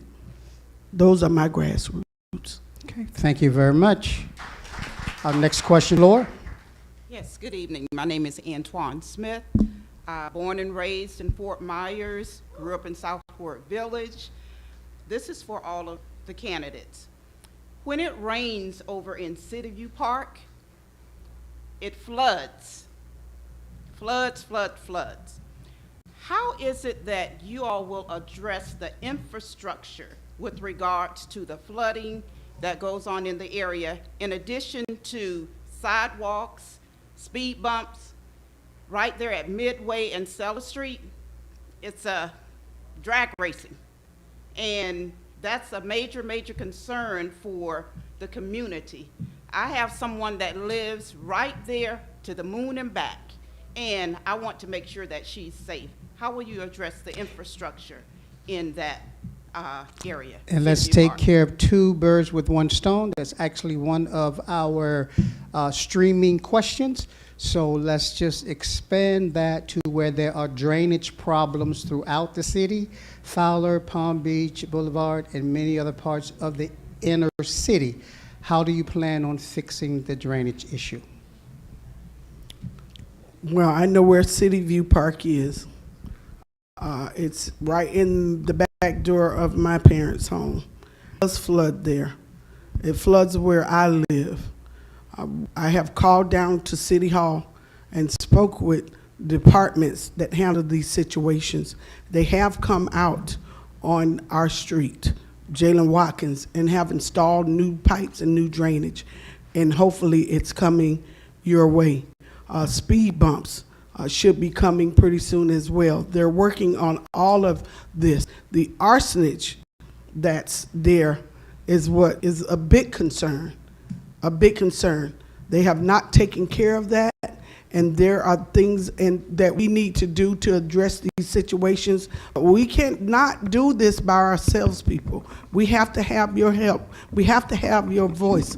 And with all of the voices together, we can do great and mighty things. Thank you. Next candidate, like to address that? A little bit. I know what City View Park is as well. I grew up in the city. I think that the main thing is finding those specific areas, getting with Public Works, meeting with engineers to go in and make a determination what needs to be done to make sure that there is proper drainage. And that's the thing, making sure that it's on the books, because right now, if you don't make a noise about it, it's not going to happen. No one's going to hear you, and you're going to be put on the back burner. But specifically getting with Public Works to make sure that there's proper drainage and that homes are protected as well. With regards to the infrastructure is going to be key. And I can tell you right now, because of the fact that they're moving down, because of this Martin Luther King corridor and these areas that they're moving into, and there's a lot of buildings, you can best believe that the infrastructure is going to be addressed now. You're going to have those sidewalks. There's a plan in place to make sure that that happens. I can tell you again, be down there to the city council. That is your Go to my time. webpage and make sure I will post it when they have the dates when they're going to address it. Okay, and this will be the last response to a question from the floor. We will have one final question from our streaming audience, and then we will allow the candidates to make their closing statement. Stan. I answered that question. The city has something that's called the CRS, the Citizen Response System, where you can put in file a complaint, and what we can do with that data is put it in a map and make sure that the areas that consistently have that issue get addressed from the capital improvement plan. The city has to put a plan that is 5 and 10 years long. Have to look at the data map to make sure that with those areas. City View, the flood and the drainage of that area, one of the things that we have to understand is that when it rains, we have wastewater, right? And when it rains, those pipes are ground, that they're, some of them are old, they get overwhelmed, and the water cannot drain fast enough. The city is aware of this issue. They are working on addressing sections of the community time. The city cannot do structure changes at the time. The other thing that is going to help City View Park address some of the flooding issues is that finally the money to allocate to the park that will be there is actualizing, and the project is going to happen and is going to start construction, I think, towards the end of this year or the start of 2025. The sidewalks, we are, as a chairperson of the Bicycle and Pedestrian Advisory Board, we have been putting pressure on staff to execute the implementation and the construction of the sidewalks where they're missing, so we create complete networks for people to be able to bike and walk safely. And last but not least, those efforts come together with some traffic calming strategies that will be happening across the city of Fort Myers. Okay, thank you for your response. And now, let's hear from the candidates. There you have 1 minute time to make a closing statement, and we'll retreat them as we will begin with Senator Campbell Brunson. Thank you again, Dr. Glover and Bishop Robinson, Pastor Ford, and Pastor Barnes for giving me the opportunity to be a part of the candidate forum here at Cornerstone. I'm sitting here tonight because of my parents and my ancestors who are activists in the community. They wanted to make a difference, such as myself. I have served on numerous boards for the City Housing Authority and other boards. My connection in the community have helped me grow professionally and become the woman that I have paved the way to be. the daughter of the district. Working with the mayor and other council members have given me the opportunity to be great at what I have become and my passion, which is to become city councilwoman for Ward 2. Let's bring hope alive. Let's bring home ownership a reality. Traffic and congestion and infrastructure to great structure, homelessness to limitless. And I believe that what you are is God's gift to you, and what you become is your gift to God. A great leader has been chosen. It is your time. I am she, Dr. Shanetta Campbell Brunson. Thank you. Diana? Thank you. So I live, work, and play in the city. Ever since I moved to the city of Fort Myers 18 years ago, I hit the ground running, volunteering, and being involved in the community. Why I do that? Because I don't know how to not do that. I was raised, it's in my blood. My passion is to serve. I've been serving in this community in different capacities. For any person in the audience or any person that has ever been in touch with me, I'm a big thinker. I'm a system thinker person.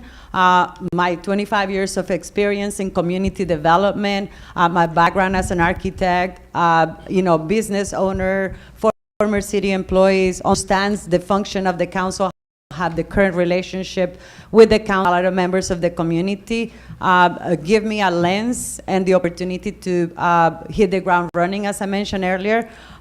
Most importantly, I love this city. I have demonstrated with actual employers, with actual projects. Why? I will be your future city council person for the city of Fort Myers Ward 2. Thank you. And finally, candidate Jacqueline McMiller. My decision office didn't happen by chance. I'm not running for popularity. In 2020, no one knew me because I stayed in my lane. I raised my kids, I went to work, I ran my business, my corporation that I had for 20 years, and I came home and I went to church. That's what I did. But I knew, sitting one day, I knew I had to stand up because I'm sitting and fighting at the television, and it's like, why? And God spoke to me, and he says, if you're not doing anything, how do you expect for something to get done? You need to get out there. You need to raise your voice. Get rid of all of that shyness that you have and open your mouth. And that's what I've done. I ran for 2020. You trusted me in 2020 with your vote. And I'm asking that you trust me now. I have the experience. I have the know-how. I've been a business leader for over 20 years. I'm involved in every possible thing that can happen in this community. Vice president of a nonprofit. Also, NAACP, League of Women Voters. Anything, the Housing Coalition with the collaboratory, anything that can bring housing to our ward. And I want you to think about when you vote that you're here, we're here, I'm here for you, and I am Fort Myers' daughter, and I am running for Ward 2 City Council. Thank you. Folks, before we hear from the clergy, let's put our hands together for these candidates who have put themselves on the line, taken serious questions where they couldn't hide behind slogan and emotion, but had to answer the questions put to them. The ward would be represented by any one of you. Great job tonight, and thank you for agreeing to this form. One more time, let's hear it.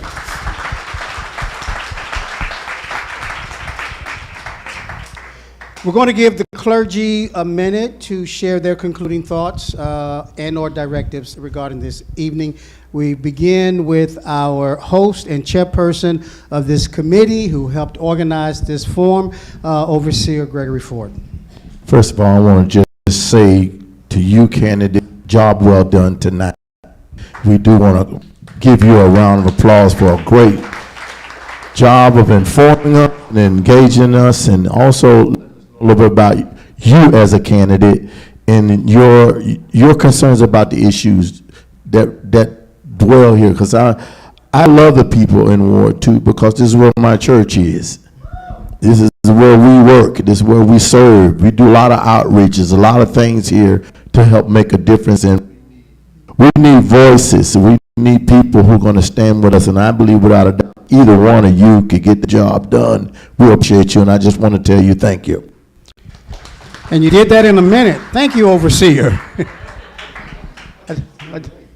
I just want to echo what Pastor Ford has said, and I'm looking forward to one of you that come out of this election, the winner. We want to build a relationship with you, and we have some of the same concerns. So we love making a difference, and we're hoping that we can make a difference with one of you that may win in this election. So thank you. You did a job well done. Thank you, Pastor Barnes. Bishop Johnson. You did a great job, and we know it's not easy under fire, but we also want you to be challenged to go in depth. Whichever one of you win, may the best woman win. And we want you to go in depth and serve well, whoever that may be, and take it serious and go to the root problems, not just go by what's on the surface, because there's deep-rooted problems that really take intensive research to find out the answers. So we commend you. We pray God's blessings upon you as Bishop of the New Life Worship Center, and we also have New Life Academy School in the area. So we're very interested and invested in the community. God bless you all. Thank you, Bishop Johnson. And my concluding remarks, again, a job well done. We didn't get to discuss this, so I'll just plant this seed at Harding remark. And I'd like to raise the issue of you guys exploring restructuring the community redevelopment agency. As I understand it, the way I don't know if you call them zones or district, are aligned. The wealthiest districts are aligned with each other, and the poorest districts are aligned with each other. If we really want there to be equity in terms of how tax dollars are used to benefit the city, perhaps we should zone it to where there's a wealthy district aligned with one of the poor district, so that there would be greater resources across the board. In those other districts, more get done because the wealthiest parts of the city are aligned. They're called what? That's because the way the rules are written, the tax dollars have to go to those zones, and they are aligned. They need to restructure those zones. Somebody needs to raise it, or there will never be equity in this city, and this conversation is academic. I just throw that out there as my part with that. So I have some concluding announcements we'd like to share, and then Bishop Johnson will close us in prayer. As I stated earlier, this forum is a function of the 8-month-old Greater Community Interdenominational Ministerial Alliance, which consists of 16 congregations from almost every ward in the city. And we have formed to represent the interests and advocate for the interests and champion the interests of the people in our congregations, which are from practically all the wards. So we're here tonight facilitating this forum. You all will see us again based on commitments you have made should you be elected. We want to work with you where the interests are aligned, but we also will be a voice of accountability where they are not. So I want to state that. Also, we are in the process of scheduling a superintendent's forum as well. In the fall after the primary. So we will be making announcements as we reach out to the candidates for superintendent. Some candidates from some of the other ward races have expressed interest in having us organize a forum so they can do this very same thing these candidates have done tonight. So we're going to be exploring that and making announcements as well. Also, in partnership with Faith in Florida, the Ministerial Alliance will be coordinating voter registration training and drives. So you will hear more about this through your churches and also on social media. One thing the candidates have said that is vitally important: we have to be engaged in our democracy, and we need to do it before engagement does not matter. So when you hear these calls, Please respond. Community involvement, engagement is true. It's what makes our democracy great, and that is participation from the citizens, regardless of your political philosophy or affiliation. We also will be coordinating a Souls to the Poll drive. So you're going to be hearing more about that to turn as many people out as possible. And then lastly, we held a huge forum with Lee Health in the spring regarding their transition from a public nonprofit hospital system to a private nonprofit hospital system. And what does that mean for people who are dependent upon their safety net for care? We have a follow-up meeting with Lee Health coming this Saturday. They're going to be reporting out on what's been put in their charter to protect the safety net, and we will be sharing that information with you. And they're at the stage where they're presenting their proposal to the county for a sign-off, and the alliance is in place to make certain that every recommendation we gave them to protect health services for people who can't pay, who are underinsured, and who are not insured, to make certain that you have access to care. So the alliance is working for you when you don't see it. Can somebody say amen? So please put this to rest, and we will pray. There's still people in the community say congregations don't work together. I'm going to say the devil is a liar. You cannot have 16 community congregations doing things like this, engage in the health system, and continue to say churches aren't working for the benefit of the communities they serve. The question needs to be asked, why are not the churches who are not a part of the 16 not a part of the alliance? Because we've got 16 strong and we're seeking to build, and the invitation is open to all. Can I get an amen in the house? I want to thank you, the community, for turning out and sticking with us. Can you give yourselves a round of applause? And with that, Bishop Johnson, pray us out of here. Amen. Let us all stand. We thank God for this great forum. Let us pray. Dear God, we thank you and we praise your holy name. We thank you for this great, great forum. And we pray the blessings of God, your blessings upon the candidate that will win. And we pray, God, that you will lead them and guide them. And not only the candidate of Ward 2, but every city council member, the mayor, the whole city staff, the whole city system, the police department. We pray that you will bless our community. We need your favor and your grace. We pray your blessings upon this event. We pray your blessings of every person that's attended here today. We pray in Jesus' name. Let all the saints say, amen. I want to announce for clergy, for Father, we thank you for your love. And also those who are running for other elected offices. We do have a hospital.